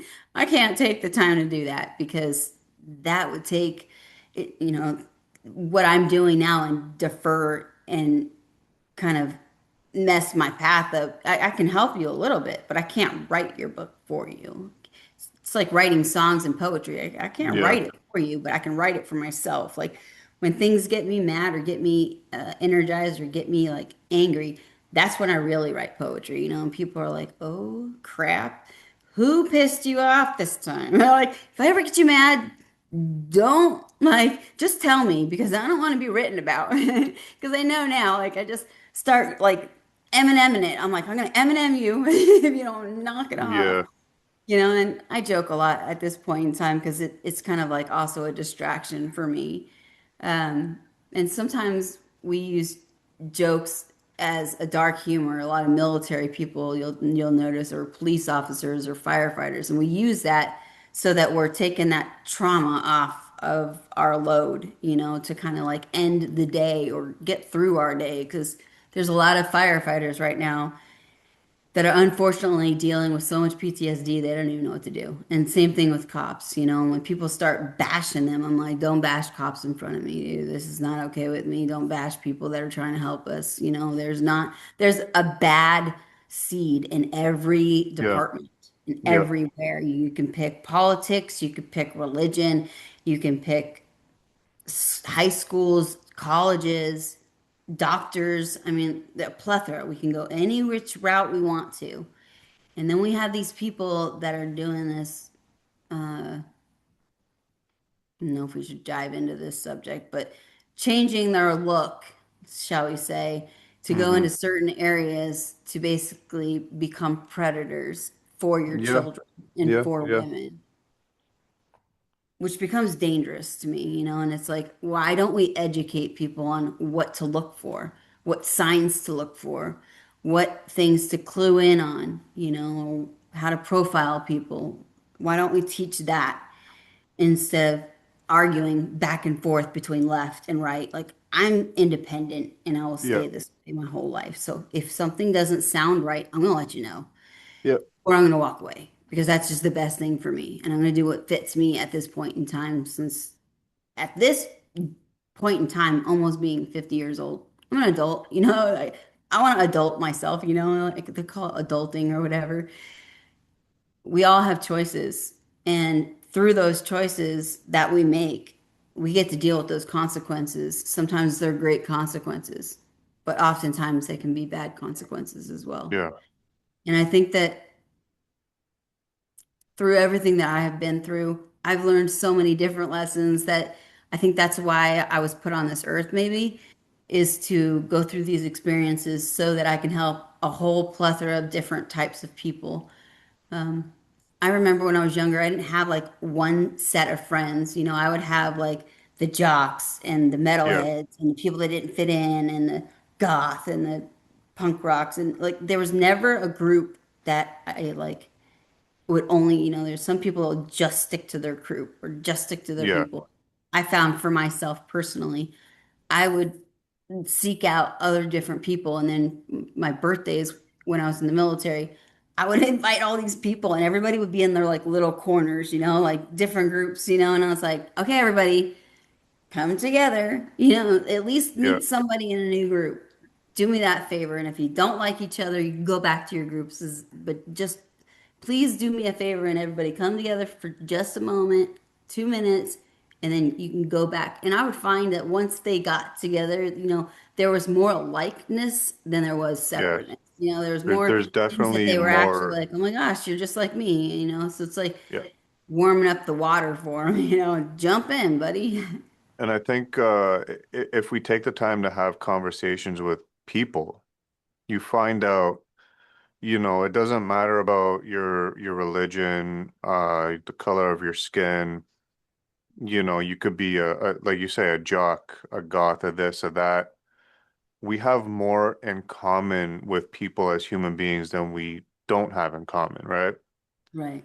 And that's something that unfortunately I think is missing in this world because there's such great, well, number one, they have done a great job at dividing human beings. Very true. And people like to be Um, labeled. I'm a yeah, this, I'm a that, so that they can fit in because nobody yeah, wants to be on the outskirts of it. exactly. But that's also a human nature too, that we all want to belong to something, right? We all want to be accepted for who we are. So you gravitate to this circle because they accept you as this or whatever, whatever. Right. Um, Well, but I and think, back in nature, if you think about it, if you were outcast, you die. yeah, pretty much, So, I yeah. mean, it's survival mechanisms too in that realm if we go way back. Now, going back to, everything you've been through, something that I personally look at is me, I take people on a person by person basis, right? So if this one did this to me, I can't prejudge this one and assume they're going to behave the same way as this one, right? So how did you overcome, after going through everything you went through, how did you overcome and reach that epiphany, we'll say, that not everybody has bad intentions and not everybody is this one that did this to you? Like, how did you overcome that? I still struggle with it. There are times where my brain kind of like certain sounds, certain smells, certain people that look like my brother or look like my attackers. it's an automatic response, and I have to like either remove myself for a little bit or try to figure out like why am I being triggered and Yeah. what started this, like if I can figure it out fast enough, then I'm good at it, and then it disappears faster. And of course, because I've done all this therapy and I've really dived into like getting to know myself at the like nitty gritty, trying to figure out what I know so that when things are off, I can genuinely see that. Most importantly, I just listen to my intuition at this point in time. And Yeah. if something's off, I'm leaving, or I'm trying to figure out what's off so that I can either assess the situation and leave, or assess the situation and fix it, or assess the situation and tell other people so that they don't get hurt too. You know, not running from anything really. So when I say that, when I say I'm bailing, it's not that I'm running away, or Yeah. I'm chickening out or anything like that. No, it's getting myself out of a predicament that I feel like something's wrong. And I've done that in many times where there all of a sudden there have been shootings. When I left like an hour later, all of a sudden it was just like something happened and people be like, "Oh, dude, you left at the right time." Or, I should have went with you when you asked me if I wanted to go. I should have just done. I was like, you can't. Nobody likes to be shit upon, So I don't Yeah. should. I should have done this. Should have.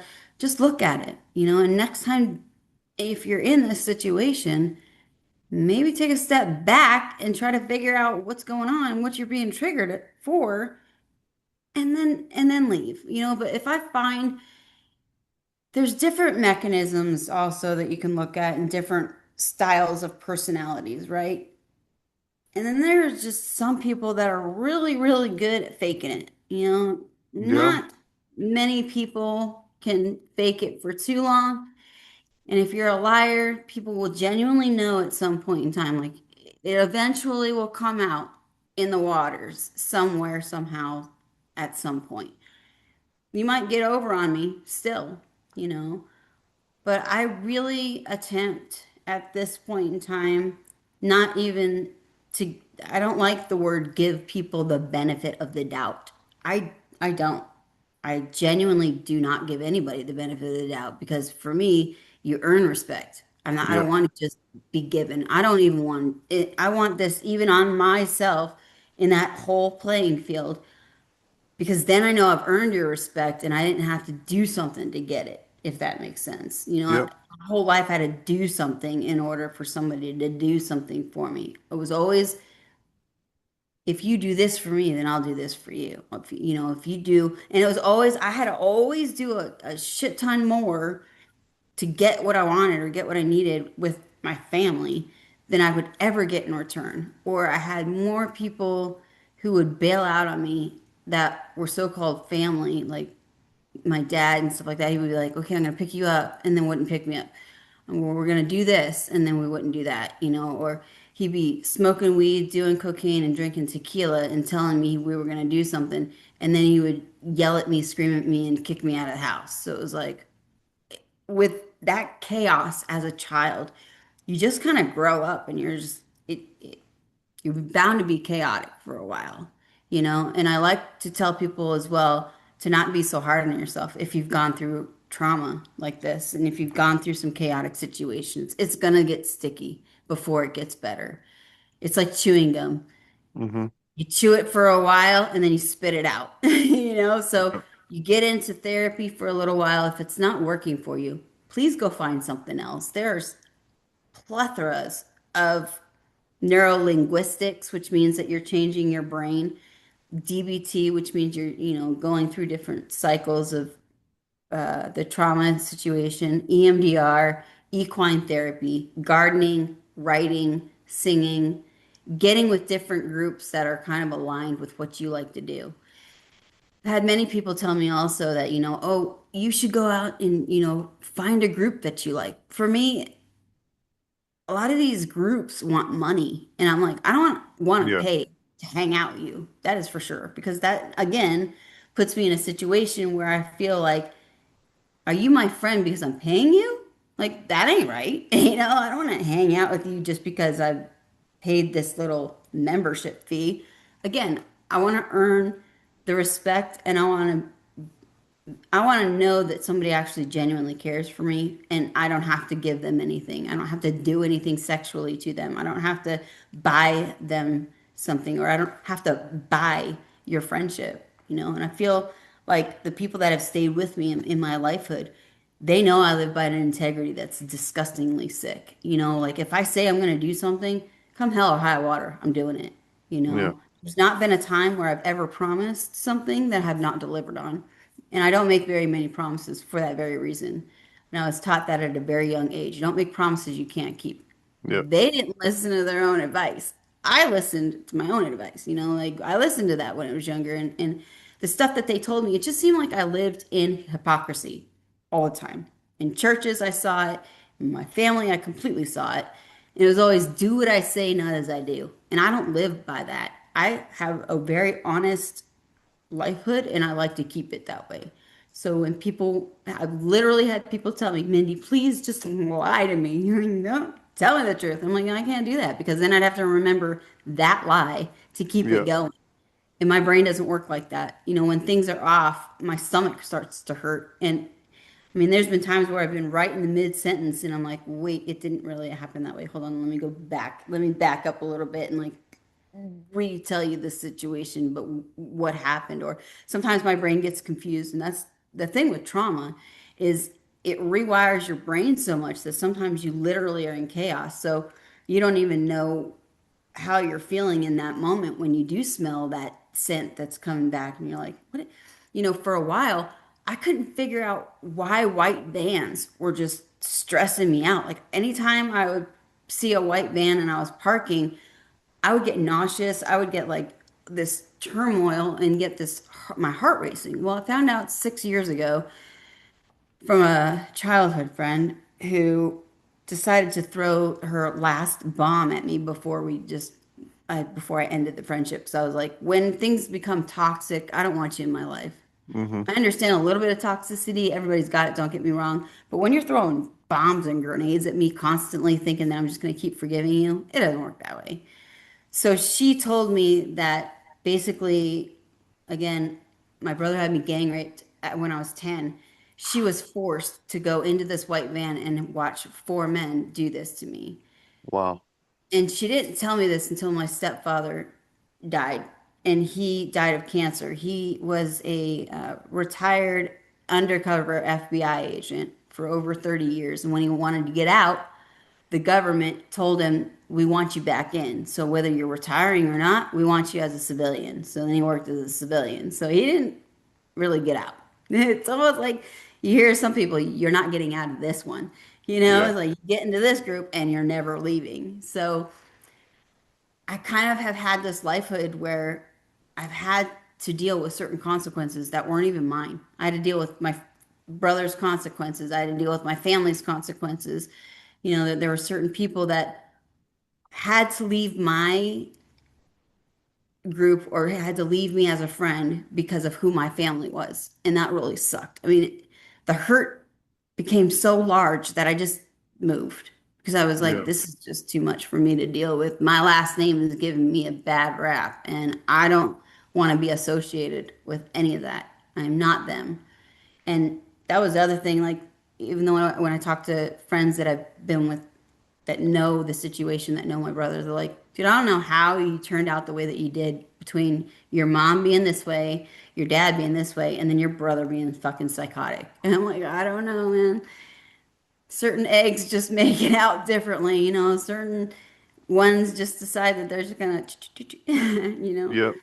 certain little chickens decide they're gonna go this way, you know, and other ones just like to go into the crowd and go together. I'm not one of those. I like to like separate and figure out my own little movement so Yeah. that I can figure out my own groove. And I think that's what I really, really liked Watsu. And I learned from the creator before he died of how to do Watsu. And it was Harold Dole. And I was in Colorado at Sierra Springs, where it was hot springs, where I learned how to do this. And when you take the body and you move it in certain angles and certain situations, you end up rewiring the brain and helping the body. Like I've helped a lot of people with spinal cord issues and helped their pain come down. to a level that they've never felt before. Or, I have a friend that has scars from like here down because of accidents and stuff like that. And I got her in the water and she's like, Mindy, I've never let somebody hold me the way that you do. I've never been able to like relax enough to where I would give literally my body. Because I tell people, okay, we're going to get in the water, we're going to assess the situation. And then I'm going to ask you to shut your mouth and shut your eyes because I'm going to have to work on you. And if you keep Yeah. talking, it gets discombobulated in my head and I can't think. I have to be centered. And then I promise you when you're in the water, you'll feel different if you just ease into it. If you get scared at any time, you can open your eyes and we can talk about it. But the reason I have them be quiet is so that they can center themselves and get into it. And then by the time they get out, they're like, "Oh, we're already done." I'm like, "Yeah, it's been an hour." And my friend, I worked on for her. I think it was almost 2 hours, 2.5 hours, because she had a lot of work. And she's like, I was like, you give me permission to work on your body for as long as I feel like it's necessary? She's like, absolutely, you can do whatever you want. I'm like, all right, good. And I just wanted to like try different things for her because I knew that she had some really, really sick trauma from, her husband being a Marine. And so I wanted to take her out of where she was and take her out of her mind, basically, and help her separate her mind from her body at that time. Because a lot of us disassociate, right? I wanted her to do that, and then I wanted her to get back into her body. So we had discussions, and then I put her back in. And so, with that being said, when you have all that trauma and you're allowed to and you allow somebody else to hold you the way that I hold people in my arms and do these different it's shiatsu massage and I have like a neck pillow and I have floats on you so that you're going in different directions and stuff like that. The water is moving around you, and so it shifts the balance. And she told me when she was done that she didn't have pain for 2 weeks. I had another friend of mine who told me, and I thought that she was like scoting my goat, like just saying that, she said, Mindy, I didn't have pain for 4 months. She said, I went into surgery and then you did one more session and I didn't have to come back to you. I'm like, well, maybe I shouldn't have been so good. But I'm glad that she didn't have to come back to me. Yeah. It is what it is. I don't want anybody to like come back because they, don't need it. And everybody can always use that kind of a therapy, So Yeah. there's really nobody that can't relax in a warm water and do a massage with me, So I don't even go there anymore. But if they don't feel pain, then maybe they're not, maybe they need emotional stuff to work through. Or some people have genuinely not had trauma in their life, and I have to remind myself that not everybody goes through even an ounce of trauma. They just Yeah. had great families and they still love their mom and dad, and their mom and dad have been together for over 30 years. I mean, it's rare, but they actually still care about each other and they still go on vacations. And I'm like, what does that look like? That's so foreign to me that I've been independent for so long that I forget that people have relationships that work. They actually love each other. There's people that won't abuse you or won't cheat on you or won't leave you just because you've made a mistake, and Yeah. unfortunately, so my dad fought in Vietnam and watched his best friend get blown up, and my uncle was in the Marines. My dad was in the Army. My, grandfather was, kind of went downhill. So when I had that kind of a familyhood, it was almost like, and my brother being in jail, it was almost like they put me in that situation where I was like held up in jail, basically. They would treat me like I was a prisoner, I was like, what did I do? But that's the only way that they knew how to deal with people is like through aggression and through anger and making fun of you until you broke, and if you didn't break, it was at this point you would definitely break by the end of the day, and my dad would enjoy his time breaking us down and making us literally either cry or just breaking us down to the point where you just like look at people and you have no fucks to give. Basically, you're like, Yeah. look, I can't even cry anymore because I've cried so many tears that they're gone. I don't, I, and at one point I had friends that were like, Minnie, when you go see your dad and your mom, I don't even like hanging out with you. Because my mom was on the East Coast, my dad was on the West Coast, so I always had to like, I was a summer kid, so then I felt really out of it, and not accepted anyways. So it just, I think throughout my lifehood too, I make friends really easily just because I don't mind talking to anybody really. I just sit down and have conversations. But it changed after 2014. Kind of everything changed when the stuff that happened to me at the VA happened. I can't help people understand if they've not been through just a little bit of trauma. But like I said, it rewires your brain. And that's Yeah. why our soldiers are coming back with severe PTSD and severe brain injuries. And, my brother used to hit the back of my head a lot, or he would, hit me with remotes. He hit my younger brother with a frying pan. He's just crazy. Literally, when I say it was not sibling rivalry, it was like full on abuse. It was full on fights and full on gnarliness. And people are like, well, where were your parents? It was a different time back in the 70s. So I can't judge them for what they did. They were doing the best that they could, right? Yeah. Or so I at least lie to myself and tell myself that so I can rationalize things. There are often times where I do just, you know, go into that fantasy land of, I wonder if I had different parents. Like, I wonder if I had somebody who really truly loved me throughout my whole life, like what it would look like.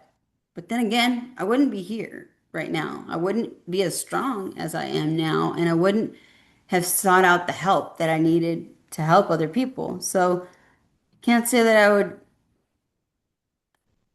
know what to change, because everything led to here. Everything led to something different, or the people in my life now I wouldn't have had, if things didn't happen. There was a person who had left me when I moved to Oregon. She was the reason I came, and then she left. So it was like she was my like another mother figure. So it like as an adult, I went through a different type of an abandonment issue, and I was like, what the fuck, Mm. You brought me all the way here and then you left me. What the heck? But it brought me to to meet somebody else who went to Columbia with me, and it changed my life. It changed the trajectory of where I was going. Does that make sense? Yeah. I think it's one of the things that you look at, and how do I say it? Every child deserves to have loving parents. Um, Not every parent is deserving of being a parent. Right. Um, Very right. but at the same time, everything happens for a reason to get you to the point where you are now. And I think that the work you're doing, you're helping a lot more people out there. Not to make it sound a certain way, but if you had that, typical upbringing, you wouldn't be helping the people you're helping now. And maybe your purpose, unfortunately, having to go through all that is to put you in this position where you can teach and help others Yeah. and they can learn and confide in you and have somebody to turn to and an example set to them that life does get better than the hell that I'm living. Right. And a lot of I can't even say women, but a lot of the people, because I talk to men, a lot of men that have been abused as well at this point. I can't say that if I was any different, they wouldn't believe me. There's a trust factor that comes into this when we're speaking. And when I open myself up first to be vulnerable enough to like share my little story, because a lot of times people will come to me and at first they don't even know what to say. They're like, Yeah. I heard this about you, or I read your book, and I'm like, oh boy, what'd you think about it? And they're like, yeah, you told me it was not going to be as intense the first, it was the after a couple chapters, and I'm like, well, it depends on what you seem as intense. To me, when people tell me that they've had certain issues, I'm not going to cry a lot about it because I've had too much happen to me. So my reaction might be totally different than somebody else, that has not gone through much. What I can say though is I'm glad that this stuff did kind of happen to me so that I can guide people that have Yeah. been through some gnarly stuff. Like I thought I had it bad until I jumped into this world and then I realized, whoa, things could get a lot worse. And though I would never want it to get worse, um, there are things that people have done to others that boggles my mind still. I'm like, wait, what did they do to you? Like, slow down. Come back to me. What just happened? Like, what happened when they put you here or did this? And I really genuinely ask because I want to know so that I have a way to help people get through that. Because if I don't know, I can't help you if I don't know. Yeah. And I don't ask people to relive their trauma, and I don't have to know the whole story. You just need to give me a glimpse, and then we can go from there, you know? Or if you want the help, I'm here to help you if I can. And if I cannot, I find a resource for you if I can. And if I can't, then I let you know right away. And I'm not gonna like bait and switch you and say, yeah, I've got all these people. No, I usually tell people just the opposite. I might not have anybody to help you, but I'll be here as much as I can to help you. And sometimes I have to remind people too, I'm only one person, So hey, sometimes I might not be able to help you right this minute because I'm helping somebody else.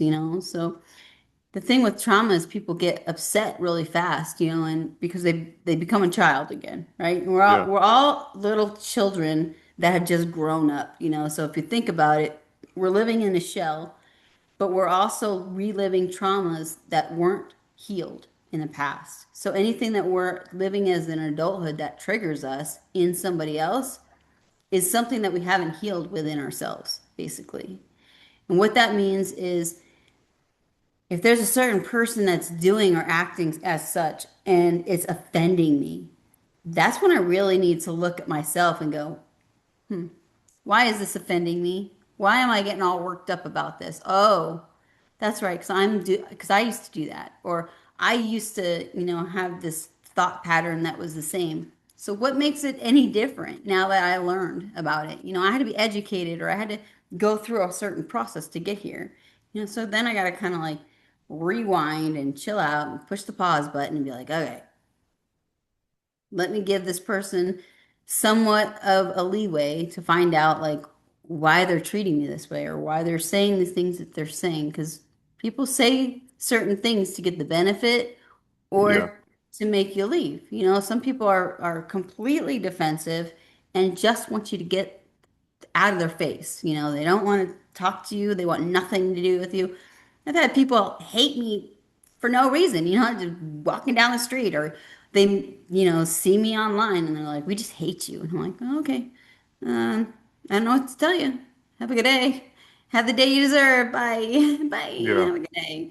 Um, and then there's people that just love me for no reason. So it's like you get like those seesaws where it's like, whoa, you get the extremes too. And when you open yourself up to be as vulnerable as I am, you're going to get hated.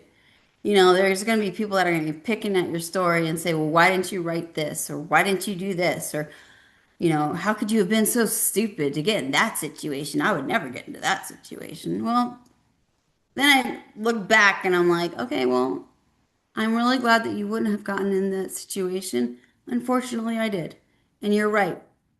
I did make mistakes. And I did believe the right people. And I did believe the wrong people too. But that was what I chose to do. And that was all of a choice. We all have choices that we make that are going to have consequences. Yeah. But then we also have choices that we make that are going to create a great story.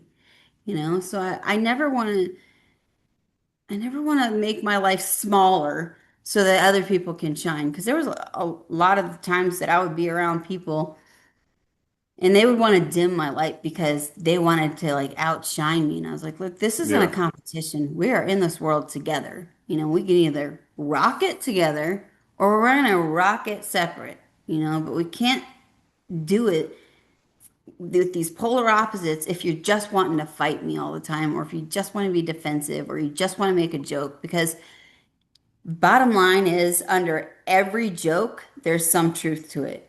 Yeah. And a lot of people don't like it when I tell them that, but I'm like, look, I like truth bombs. So if you like the truth, you'll pretty much be okay with me. But if you don't, and you like to lie and you like to deceive people and you want to beat around the bush, or you want to do something called breadcrumbing that people are doing now, or you want to ghost people and waste their time, I'm not your person. I am definitely not your person, because I'll call you out on it if you stay long enough with me and we have a discussion. And if you keep doing it, I'm going to block you, and then you're going to be out of my existence, and I won't have nothing to do with you. And I've had people try to come back into my life through other people. They're like, this person really says he's sorry and he wants to come back. I said, look, I don't I don't take those extremes for a reason. There's a reason why I did that. And most of the time, there's been 99% of the time that I'm not taking you back. I think there's only been 2 times that I did that, and I regretted it each time, because I was like, once you're out, you should be out. Because I gave you so many chances to screw up and forgave you so many times that at the last straw, or the last nth, I was just done.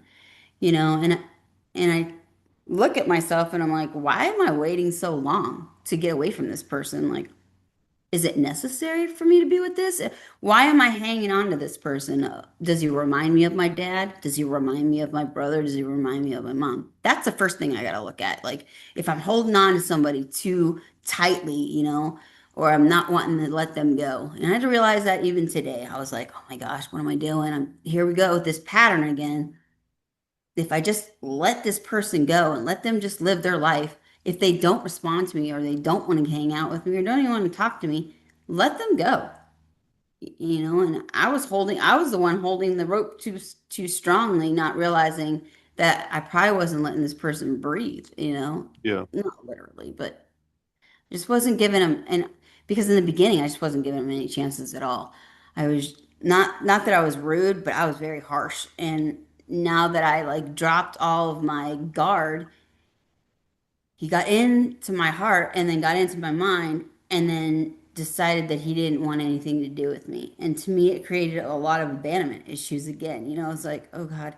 So I just wrote about it, and I wrote some poetry. And then they have this new app called Suno. So I just started messing around with that, and just I wrote the words and then I plugged it in, and I had it write songs for me. Some of them I'm like, oh, that's pretty good.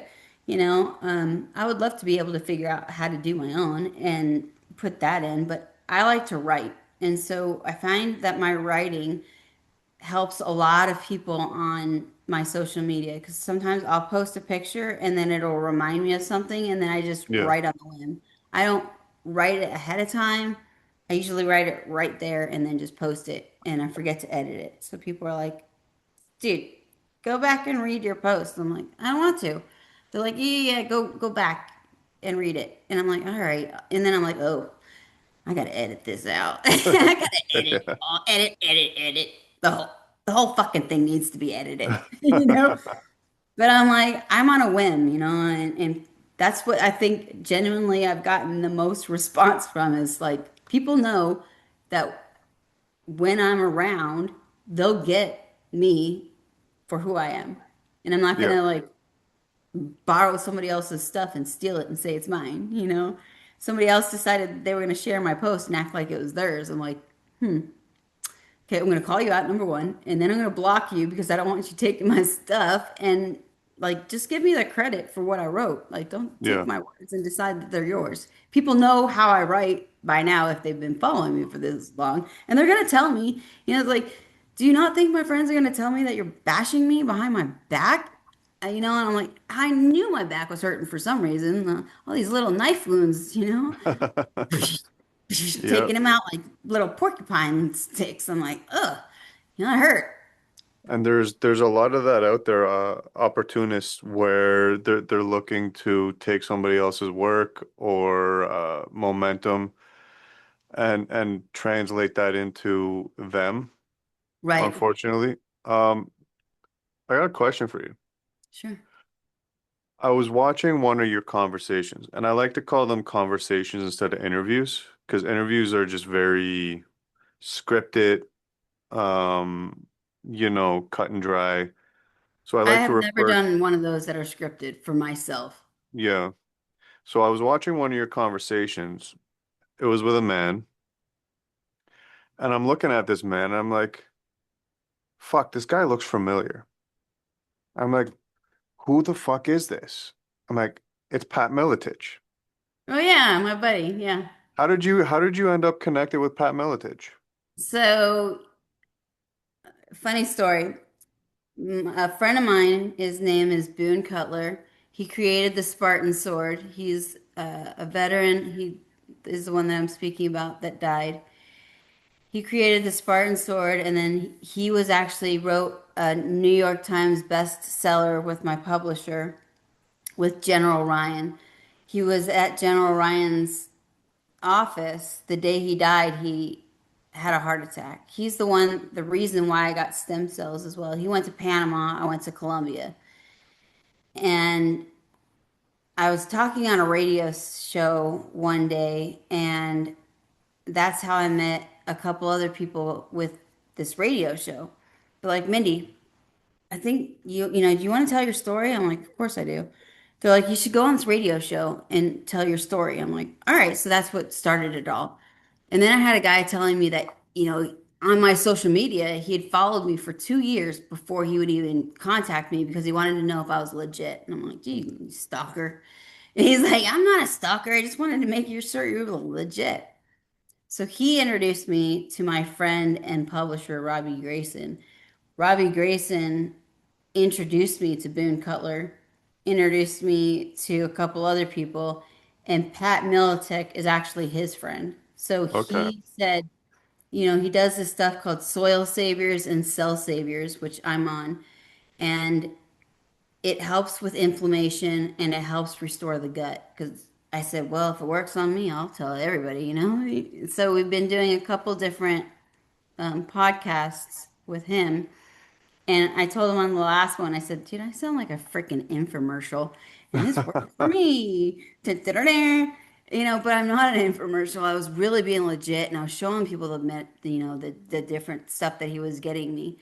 And there's soil saviors, which basically if you have plants or if you have like cows or animals, what he found with the certain soil is that the cows were eating the treated areas, right? But anything that was untreated, they wouldn't even eat. So there was something to this soil. So I was like, I got friends that have cattle, like where I live, there's people like my neighbors have cows and there's chickens and all these other things, this farm life down the street and stuff like that, and people that have horses and stuff like that as well. And so with the cell saviors, basically, it's an anti-inflammatory that helps with your body and helps restore. But of course, you got to change your diet. Like after Yeah. stem cells, and even right now, I completely went off sugar because I want stem cells again. So I'm really trying as hard as I can to get back to Colombia and try to get rid of this pain in my spinal cord. So I got off all sugars and I got off gluten. And he and I talk about it a lot because we both talk about nutrition. And if you don't have the right nutrition, your body's not going to be able to break things down. And it's also not going to be able to restore itself. So, with the cell saviors, basically, it kind of helps the body restore itself. And it uses through real food, because in America, there are things here that are illegal in Europe. When I went to Colombia, it literally had on a certain bag of chips. I don't want to get sued or like somebody bashing me because of it, but it looks like a triangle and there's other things that are orange and they go around. And most people know what that is.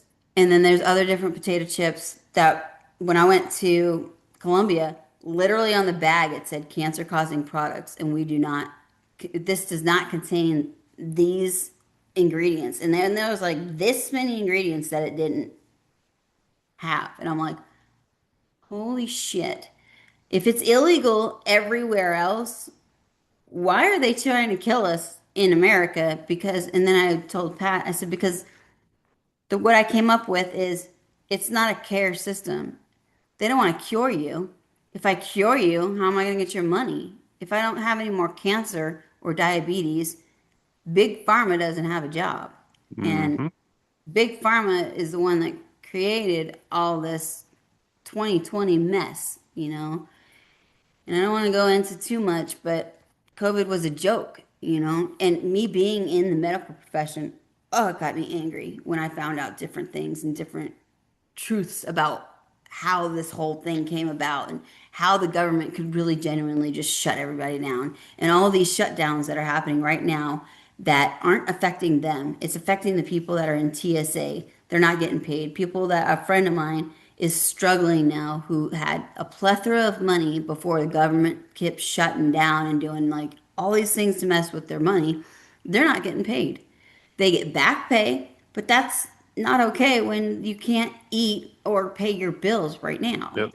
So Pat Militek, just so if anybody doesn't know, he is a big time UFC fighter and has been fighting for a very long time. He got inducted into the Hall of Fame, Yep. and my bonus sister also.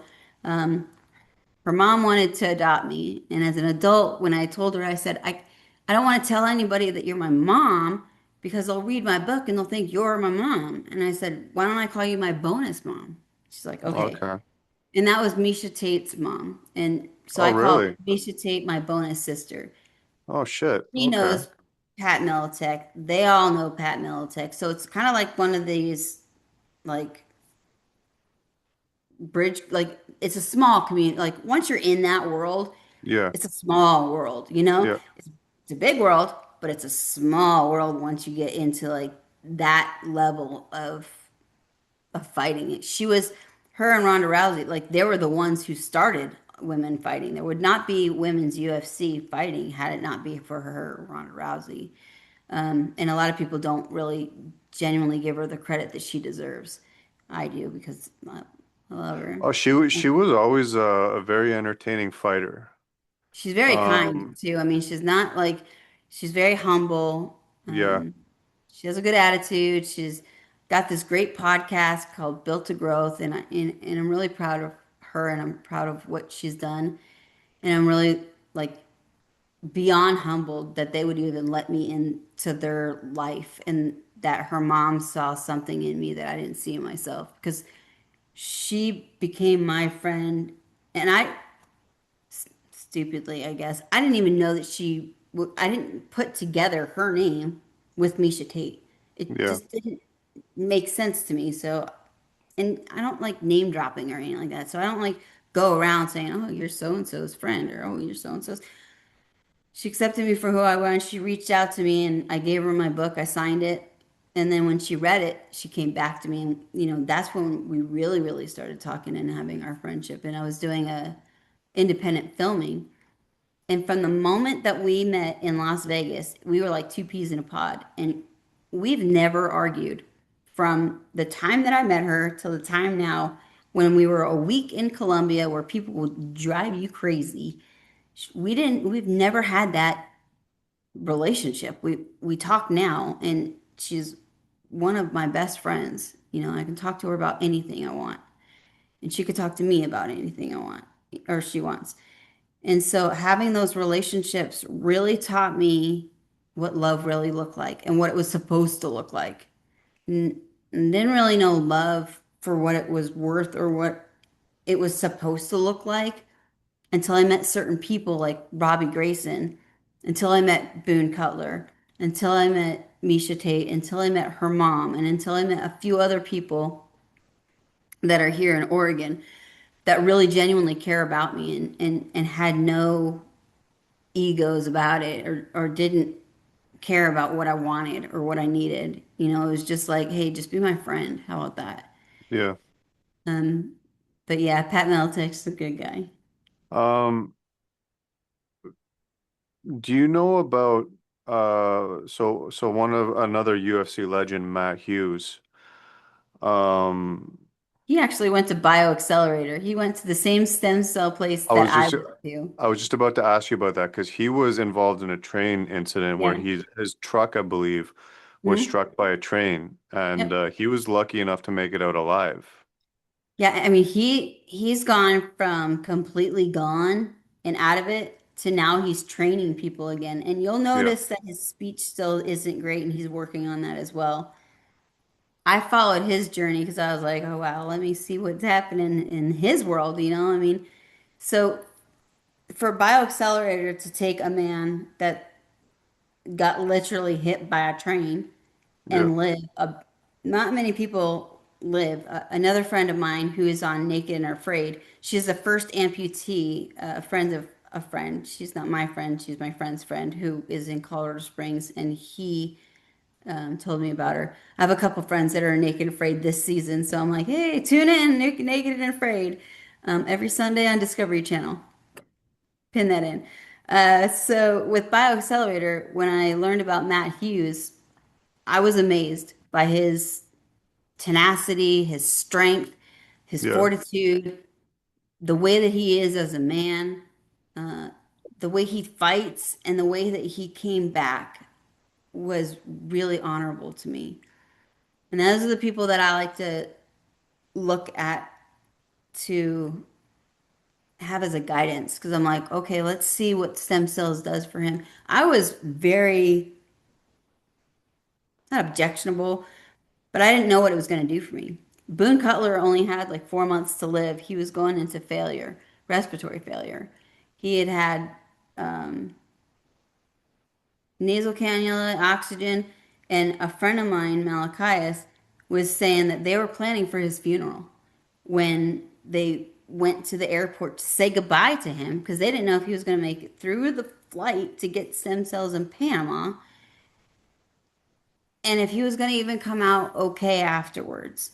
It gave him another, I want to say 6 years of lifehood. He was supposed to go back to get stem cells, but he said he felt so good that he didn't need it. And I kept asking him, please go get more stem cells. You'll be so much better off. And he said, I won't do it until my wife does it Hmm. first. I was like, please go get your wife to do it then and go with her and get him, get it together.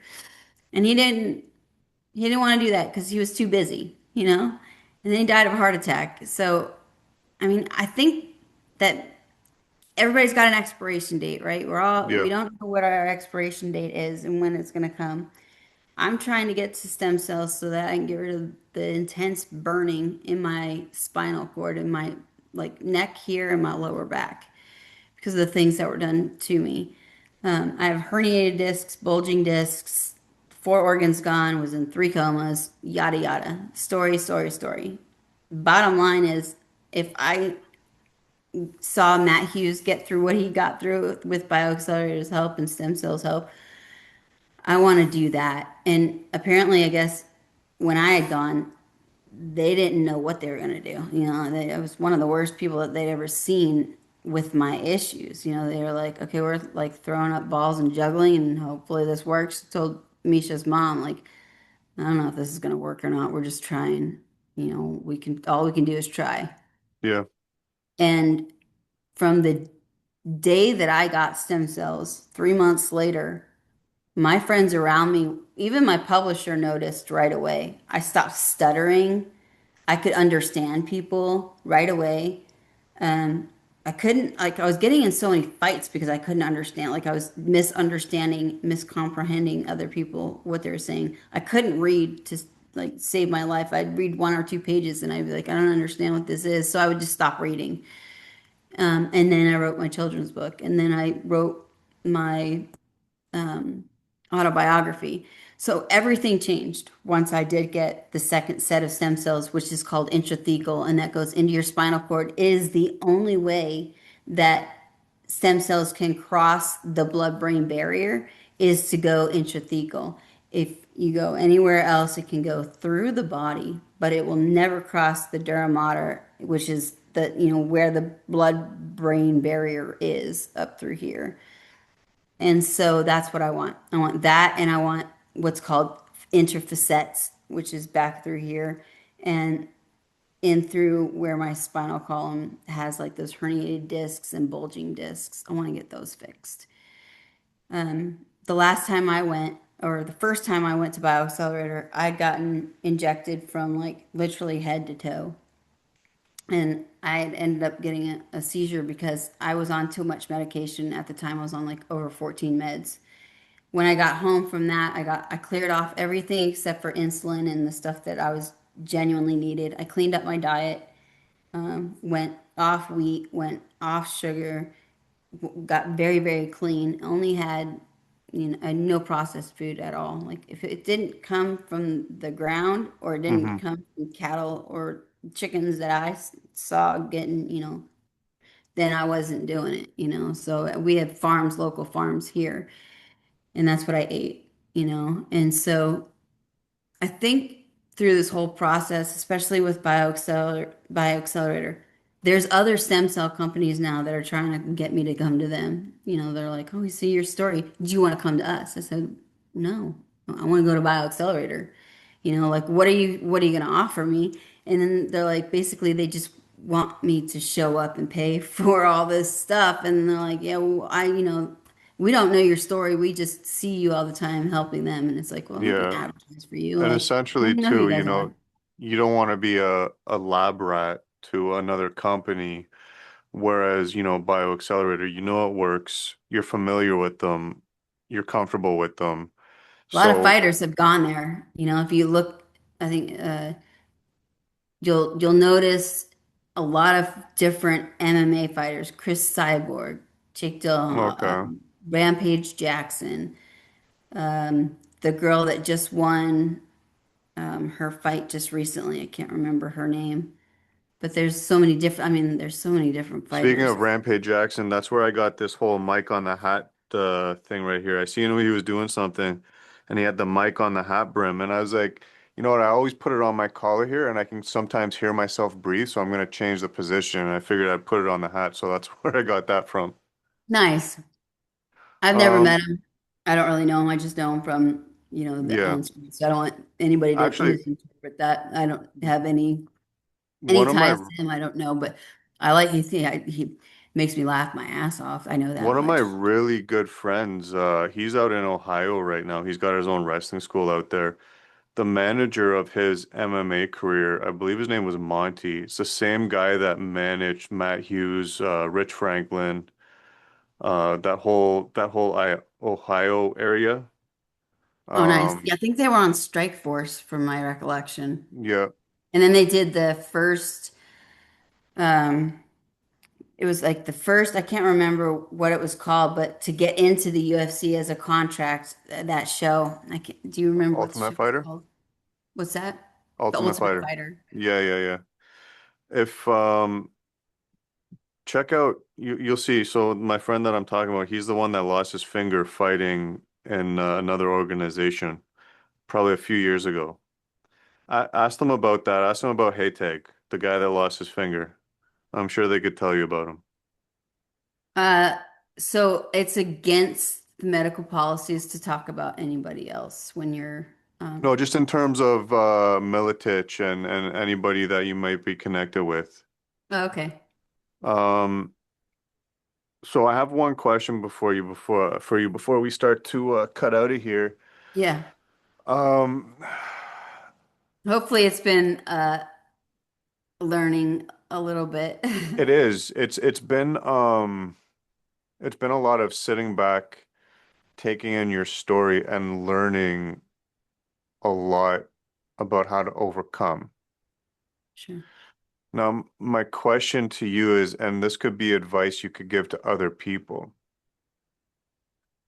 having gone through everything you've gone through,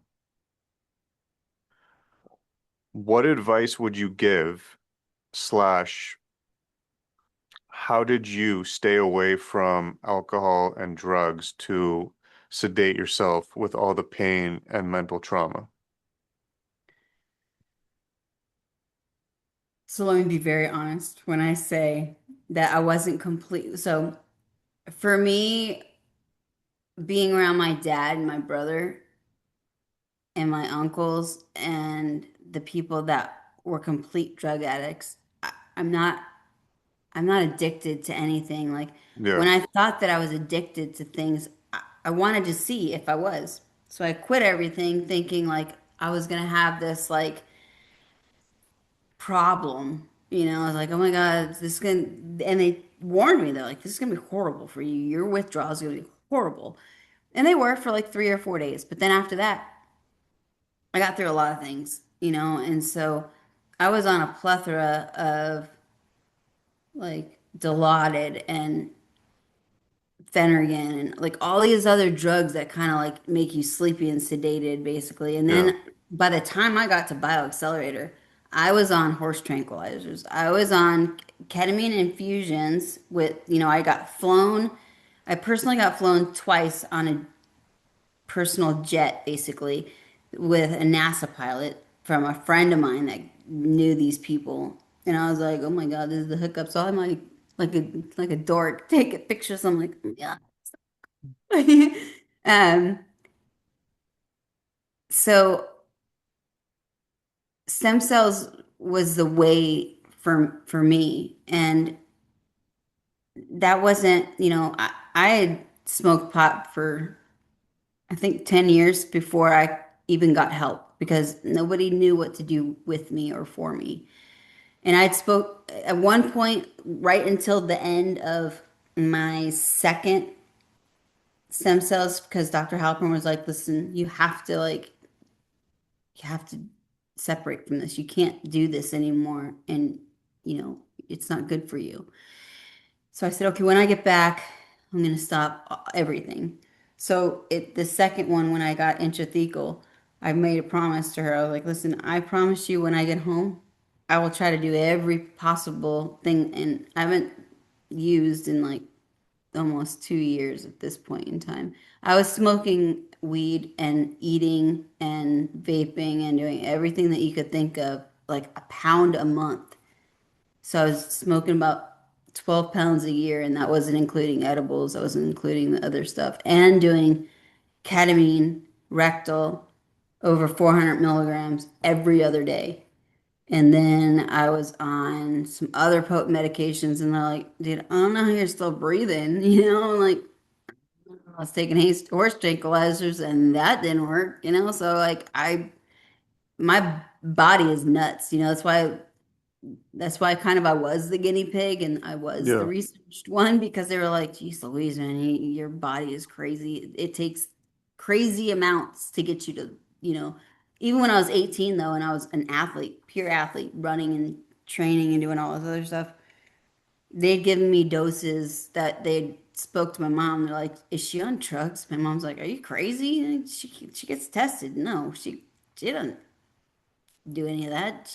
No, she's in high school doing track and field. What are you talking about? They're like, well, we gave her enough to kill a horse. And she goes, well, apparently you didn't because she's still here. And, you said, because I woke up in the middle of the surgery, so that really scared them. They were like, Yeah. what the heck is going on with this kid? But my body's just been resilient and nuts that whole time. So I genuinely think going back to your original question, and I can answer it this way, being around my dad and my brother and my mom that all have serious addictions made me never to want to be addicted. I never ever in my lifetime did cocaine. I've never done any serious drugs. I went on a psychedelic journey with a social worker that like literally a couple months ago, he asked me, like if I wanted to try it. I was like, sure. He grows it, so I know where it's coming from. It's all organic. It's throughout this, social working program that's in Oregon, that's legal. It's not like, oh, here's some mushrooms, go trip out, bye. It wasn't that. So I've never done like illegal and pardon everybody, but in Oregon, it's legal, In certain states like California and other places, it's legal. It's starting to get legal other places. It just got scheduled down to Schedule 3 because Schedule 1 is cocaine and heroin, basically. I think actually heroin just got rescheduled too. But I think because my mind fortunately and unfortunately, I don't have an addict's mind. So I've never been addicted to anything. So luckily for me, I never went into an institution to withdraw. I literally took myself off all my medications and I did it. Um, Sorry, if I don't plug you in, you're gonna die. So let me plug it in. I think because I don't have those addictions, it helped. And I think that if you are addicted to things, the best thing that you could do is to get the therapy that you need so that you can get off of it. And so Yeah. that you don't have to rely on those things because when we're relying on those things, like for me, I just wanted to numb out. I didn't want to live anymore. I didn't even care. And what's funny or not funny about that is when I was taking ketamine every other day, Robbie's wife got up in the middle of the night. And when Robbie woke up, she had said, I had a dream that Mindy killed herself and after she took some ketamine. And my publisher gave me a call. He's like, "Hey, is everything okay?" I'm like, "I'm at my wits' ends. I'm in so much pain. I want somebody to just end it." He's like, "Well, my wife said that she dreamt of this." And I was like, "Well, that's kind of crazy." I said, because literally I had taken ketamine. I had tried to open my sliding glass door. And right when I was pulling the handle, something, whatever it is, said not yet. And I'm like, not yet? What's not yet? I'm like, all right, shut the door and just go to bed. And maybe if you feel this way tomorrow, we can redo this, Because in my mind, I was like, fuck the world. I'm out. I don't care Yeah. if they need me. I don't care who needs me. And like, who cares? Like, I don't have nobody in at that time. It was just like, friends didn't count. Nobody counted, and like to say family, nobody really cared about me. So it was like, I kind of went really kind of dumb, and I was like, does anybody even really care about me? Like, would I be missed if I was gone? Um, I didn't think I was gonna cry about this, but like, just wondering, like, did I deserve the love that I thought that I deserved, or did I just deserve to die? And so, with all that pain, um, I had told Robbie, I said, something inside of me said, not yet. And I listened to the voice. I went to bed, and then you called me. I was like, so, by the way, what's up? He's like, I got you funded. And I'm like, got me funded for what? He was like, got you funded for the stem cells. And I'm like, oh, okay, good. I can breathe now. Because that meant to me that I had a second chance. And I just wanted a chance to see what life would be like if I didn't have so much pain. If I could Yeah. lower my left leg without it swelling to the point of being literally the size of an elephant's foot, turning purple and red, and me thinking I was going to lose my leg because of the circulation problems. And then I got something called an HBOT, which is hyperbaric oxygen therapy. I was sponsored for that, so it came to my house. And the only reason I knew about that is because of Misha Tate when I was at her house and her mom's house. They both have this chambers. So I go into it and I go in for like an hour or two and helps the oxygen go in to my body. But had I not listened to that voice, I don't know if I would have been dead or now or not, but I was headed for the hot tub and I didn't care. And I just wanted to either drown or just go into like whatever land I was going into.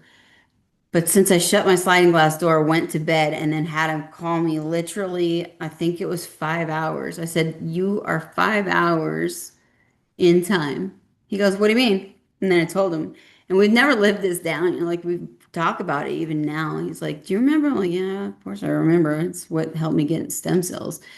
Um, and then Luker, who was a pilot, he has this company that works with CBD, warfighter hemp, and so he sponsored my flight because I couldn't afford the flight to get to Colombia. Robbie And then Robbie talked to the foundation and they gave me enough money to go to Colombia. And then someone else got me, and I was sponsored basically for the stem cells because I wouldn't have been able to afford it. Um, and then since the day that I returned, I never I've not experienced the pain that I used to. I get other types of pain, but I've never experienced the burning from my toes all the way up to my brain to where it like sets me off to where I can't drive. I can't talk to anybody. I can't do anything or I can't think because the burning's coming so firing so fast that it's literally the way I can describe it is if you've ever seen Braveheart, when they put the tar on people, it was hot tar, then they feather them and then they light you up like gasoline. It was like that on a daily basis Wow. for many years. It was from 2014 to 4 years ago. So it was a very long time to live in that kind of pain. And so I understand that people will want to judge me, and that's okay too. You know, it is what it is. But I guarantee that if they had one day of living my lifehood, given all the things that I've had with 4 organs and trying to manage that as well, I don't know if anybody would have been able to handle what I had been going through and then turn on the fire range with that, you know? So I give myself grace and I give myself grace so that I can give other people grace and allow them to be who they need to be. And hope to whoever you believe in, um, because I also lost my religion after 2014. I was raised Southern Baptist and Holy Roller Christian. Then when I started watching the Vikings, I was like, I think I like their thought pattern. So not that I became a pagan, I just really loved their lifestyle. And at one point, I did want, it's horrible to say, but it's true. I did want I wanted this country to be able to do blood eagles. I don't know if you know what that is, but y'all can look it up. And because I wanted revenge on the Mm, people that did these things to me. I've forgiven since then because if I didn't forgive, it was, people think, why would you forgive? So I didn't forgive for anybody else. I forgave for myself so that I could get some type of peace in my life. At some point, I had to let go of this anger because I was literally on the verge of a heart attack. I had gone to the hospital. I had 4 doctors call me, and by the time the pharmacist called me twice in one day, they're like, Mindy, you're in hypertensive crisis. You have to go to the ER right this minute. I was like, I'm not going to no ER. I'm fine. They're like, Mindy, your blood pressure's so high, you can stroke out and have a heart attack. I said, well, that's the way it's going to be then. And then the next pharmacist called me and I was like, all right, I'll go. But if I go, that is it. I'm not doing any more after this. Sure enough, I went to them and they didn't do anything. So then I was really mad. And I was like, I told you guys, you made me wait for 3 hours for nothing. And I said, you feel better now? I was just mad and just angry, spouting off bullshit. Um, but I think I was the lucky one, to not have these types of addictions and to be able to withdraw the way that I withdrew. Because I'll tell you the nitty gritty of it. You're sweating, you're throwing up, and you're having things come out of you that you're like, whoa, what is this? But for me, it only lasted like 3 to 5 days. So I was like, if I can do this for 3 to 5 days, I'll be done. Never went into a drug treatment facility. I just did it myself. Each time I did it myself. Um, each time I stopped pancreatitis, I had to go through all the withdrawals and then restart different medications. So I was kind of used to going through the withdrawals and then restarting it again because of the pancreatitis. I had that for 8 years. And then my pancreas got taken out. I had no pancreatitis, thankfully. But I had a lot of pain in my gut because it took them 8 hours just to get down to the last piece to where they could even get to my intestines on uh, the third surgery that they basically took my duodenum and my pancreas completely out because it had been chopped in three different sections and then taken out. And my intestines had been rewired three different times. They take it Wow. out, put it on your gut, cut it, rewire it, shove it back in. And then you're basically open from here to here.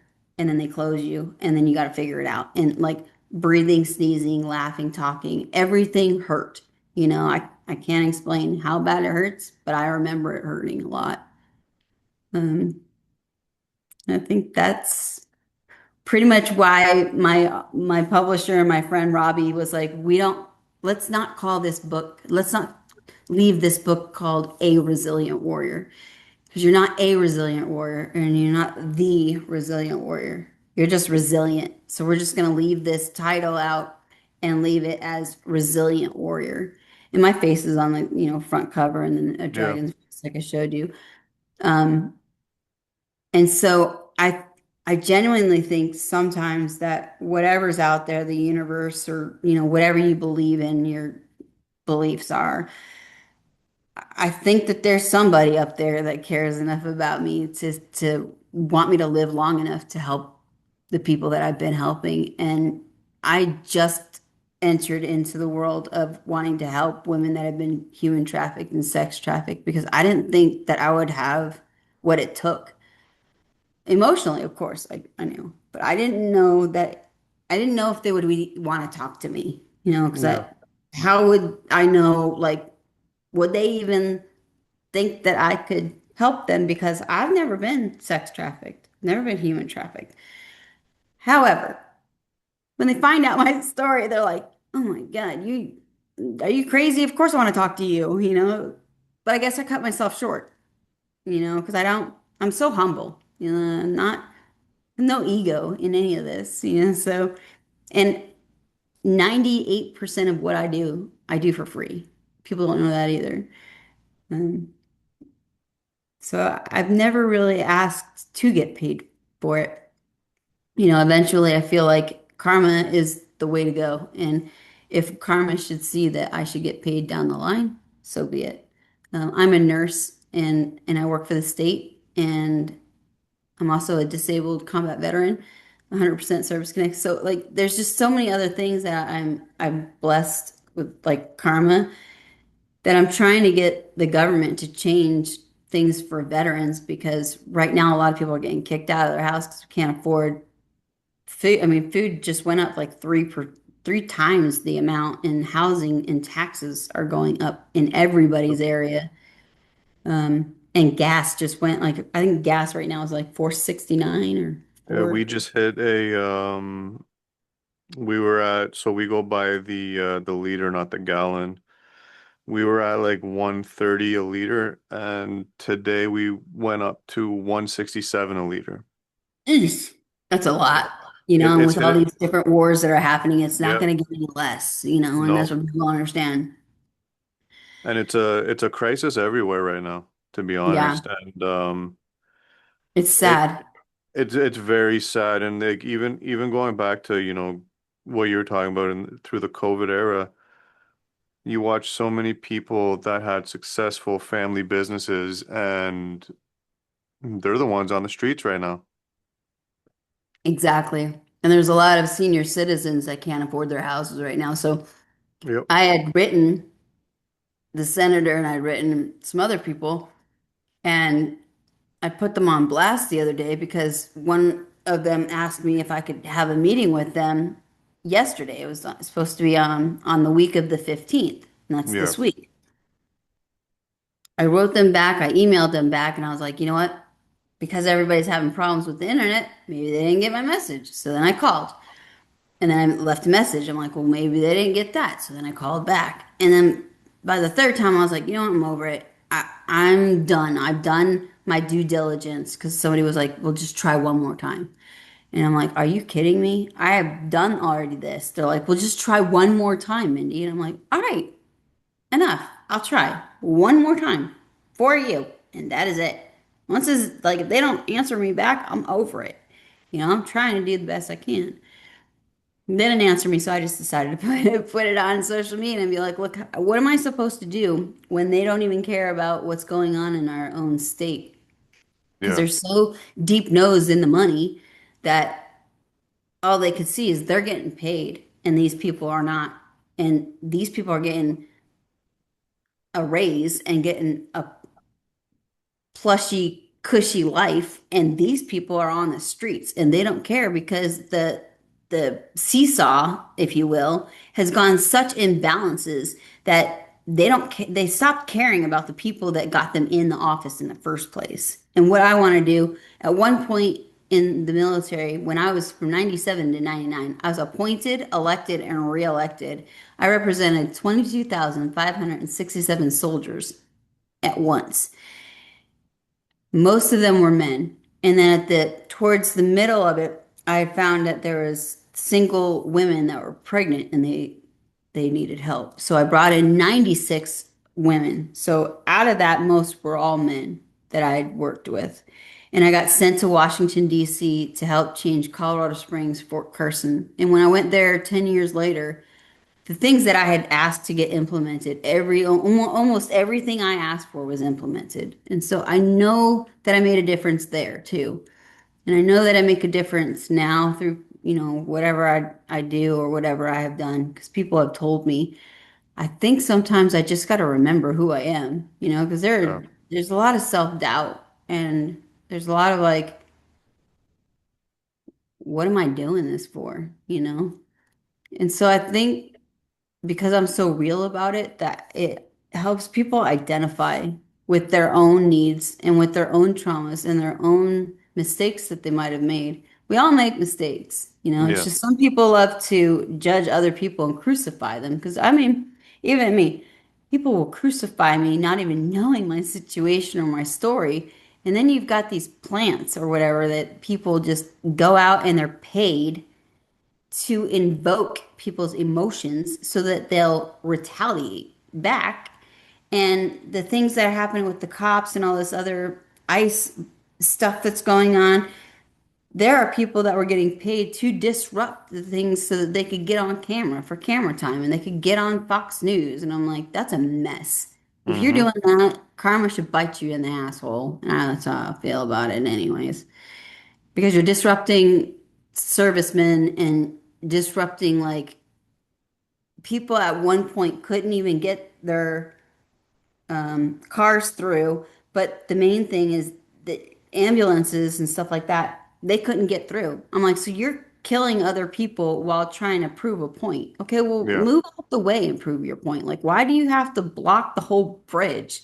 Now nobody can get through. And now somebody's dying because of your stupid mistakes and because you think that you're right because you watched CNN or you watched Fox News a little too much, not knowing that each side is getting paid. All these channels that people are like so into are Yep. paid channels. So if you're looking at the left, their big daddy is paying them off.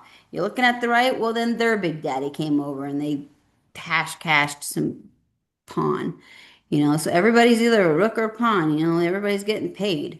So you're only getting your news from a bird's eye view. You're not even getting Yep. it from a bigger plethora of this. You're not even getting the whole story. You're getting 1 ounce, not even an ounce of the story, so that it evokes all these emotions to get you angry and Yep. to distract you from what's going on. And if you don't believe it's a distraction and you don't believe war is a distraction, then I implore you to open your eyes, look at history, and maybe check out some books. And if you can't read, there's audiobooks available.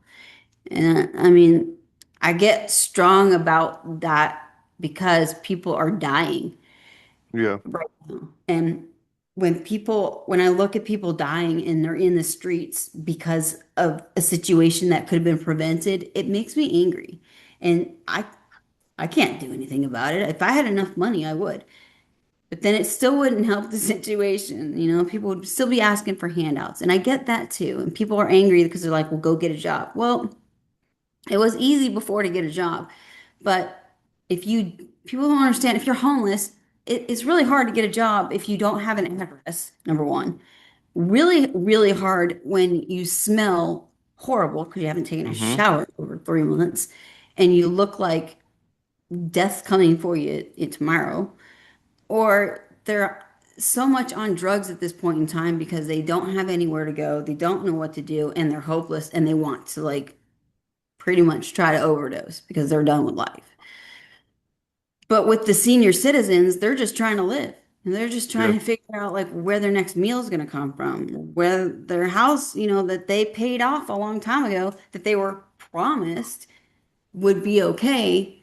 Now their taxes are so much that they're getting kicked out of their house. And I know that I shouldn't care as much as I do, but I do. It is what it is, and I care more about our veterans right now because they're coming home from different wars and they're not getting the care that they need. They're going through all these mental health issues and they're on the streets right now because they can't handle what they just saw. And people are really quick to judge that and really quick to say, well, they should just get over it. Well, they should just get therapy. And oh, I got PTSD, not realizing that they're the ones that are taking the ammo and shooting downrange. And they're doing the work that other people wouldn't want to do.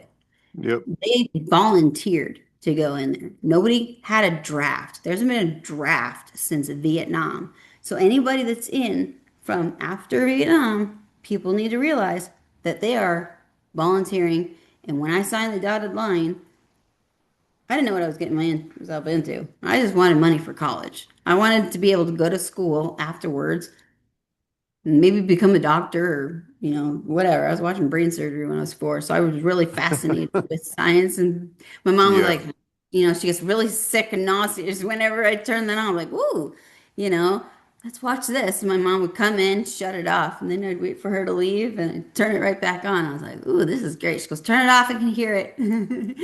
So, I hope that people hear this. It's been quite the time. I think we've been on here for a while. So hopefully they're Um, still tuned in. They might jet out a while I ago. I think number one, you should give yourself a pat on the back. You've Thank you. overcome a lot in this world, more than any people, the majority of people out there will ever experience in their lives. So to be able to overcome all of this, you should definitely hold your head up high, be proud of yourself, give yourself a pat on the back. And I believe what you're doing is what you're meant to do at this moment in time in this world.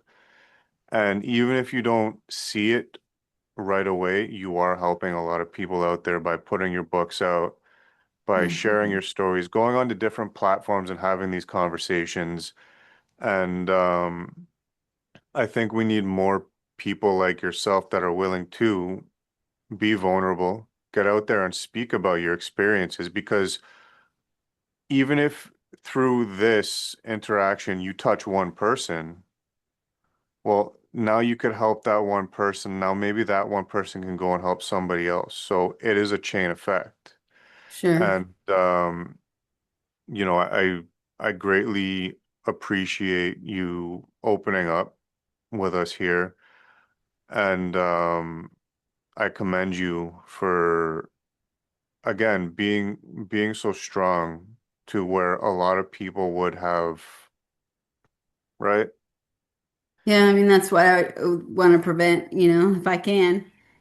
But You can this only is a help so perfect many people if they want to be helped. That's the other thing, people have to that want is true, yeah, to but help. I this is the can't perfect reach my hand example. down and be like, here, you're like, I've taken many weapons, this Yeah, is good for you, how about if you take the weapon and I'm actually in a suicide prevention class, I got certified so I could have a little piece of paper that said I could do what I normally have been doing anyways, but yeah. people love these little pieces of paper that give you another title. I don't care about those titles, but if they need a It's title, here's another title. it's not about the paper, it's about the human interaction. And Yeah, there's a lot more people out there that just need that interaction. And you're doing the work a lot of people are not capable of doing. Because unfortunately, we live in a world where everybody wants to make something off of what they're doing. that's true too. You're doing it out of the genuine nature of yourself, being a human being and trying to help others that have gone through experiences which may be less or worse than yours, but nonetheless, we all have our traumas in different ways. Right. And each individual, their trauma is the biggest trauma they've ever experienced. There's no matching, right? Right. No, I wouldn't want anybody to compare their No. life to mine. And keep doing what you're doing, Thank you so because much. you are helping people. You're an amazing woman. And I again, I appreciate you pouring your heart out in this conversation here. And I want to do a part two. I want to do a follow-up with you, Definitely. because I know you got a lot of things coming. So I want to touch back with you again, Sure. and kind of see how you've progressed from this point to that point that you're going to reach. It's definitely going And to be an interesting journey. So, you know, I'm open-minded, and if you know anybody who wants to create a film out of my book that is legit, and help me with the children's book to make it into a cartoon or a series, that'd be great. yeah, I would need an investor first. and anything that I can do, even if it's, just to help promote and share, just tag That's me, great too. collaborate. We're all in this to help each other. And Yeah. let's just keep spreading the word. And we can just help encourage more people to overcome their traumas, and realize there is more to life than what you might be living right now. Yeah, and shout out to Karina for wanting me to talk to you, and you For actually sure, yeah. accepting the opportunity to talk to me. Because I know at first I was like, I don't know if he's gonna want to talk to me because he does cigars, right? So just to kind of give you a breakdown, this podcast, it might be called Cigar Talk Toronto, but it's more about when you look at a cigar lounge and you walk into a cigar lounge, you don't know who's in there. True. You could be a CEO, a billionaire, you could be a veteran, you could be an actress, an actor, a rapper, whatever. This podcast is in a sense just recreating the cigar lounge. So I want to talk to everybody, because we all have stories that I think Nice. deserve to be told. Right. And if I can help share that story, then that's what I want to do.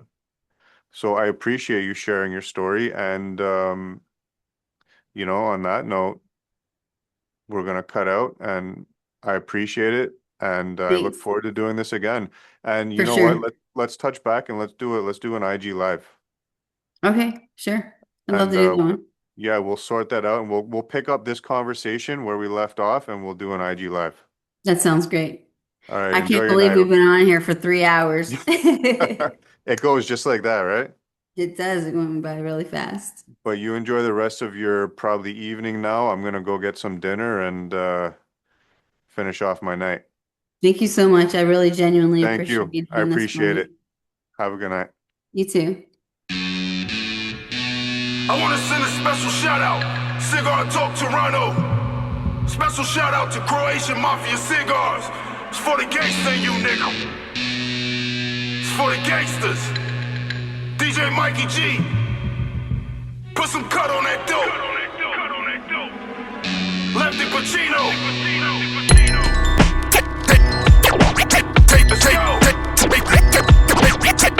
Take it personal.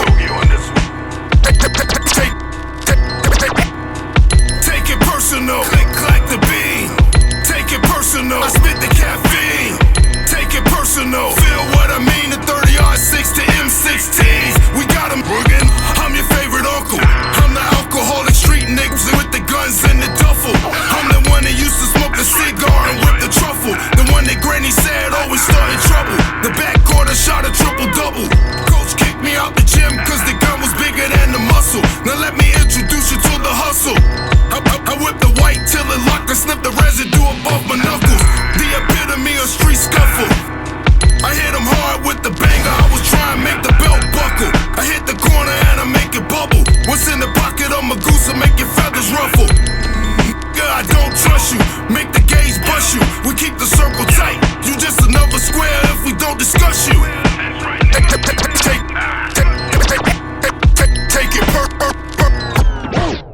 Take it personal. Click, clack the beam. Take it personal. I spit the caffeine. Take it personal. Feel what I mean? The 30R6 to M16s. We got a plug in. Take it personal. Click, clack.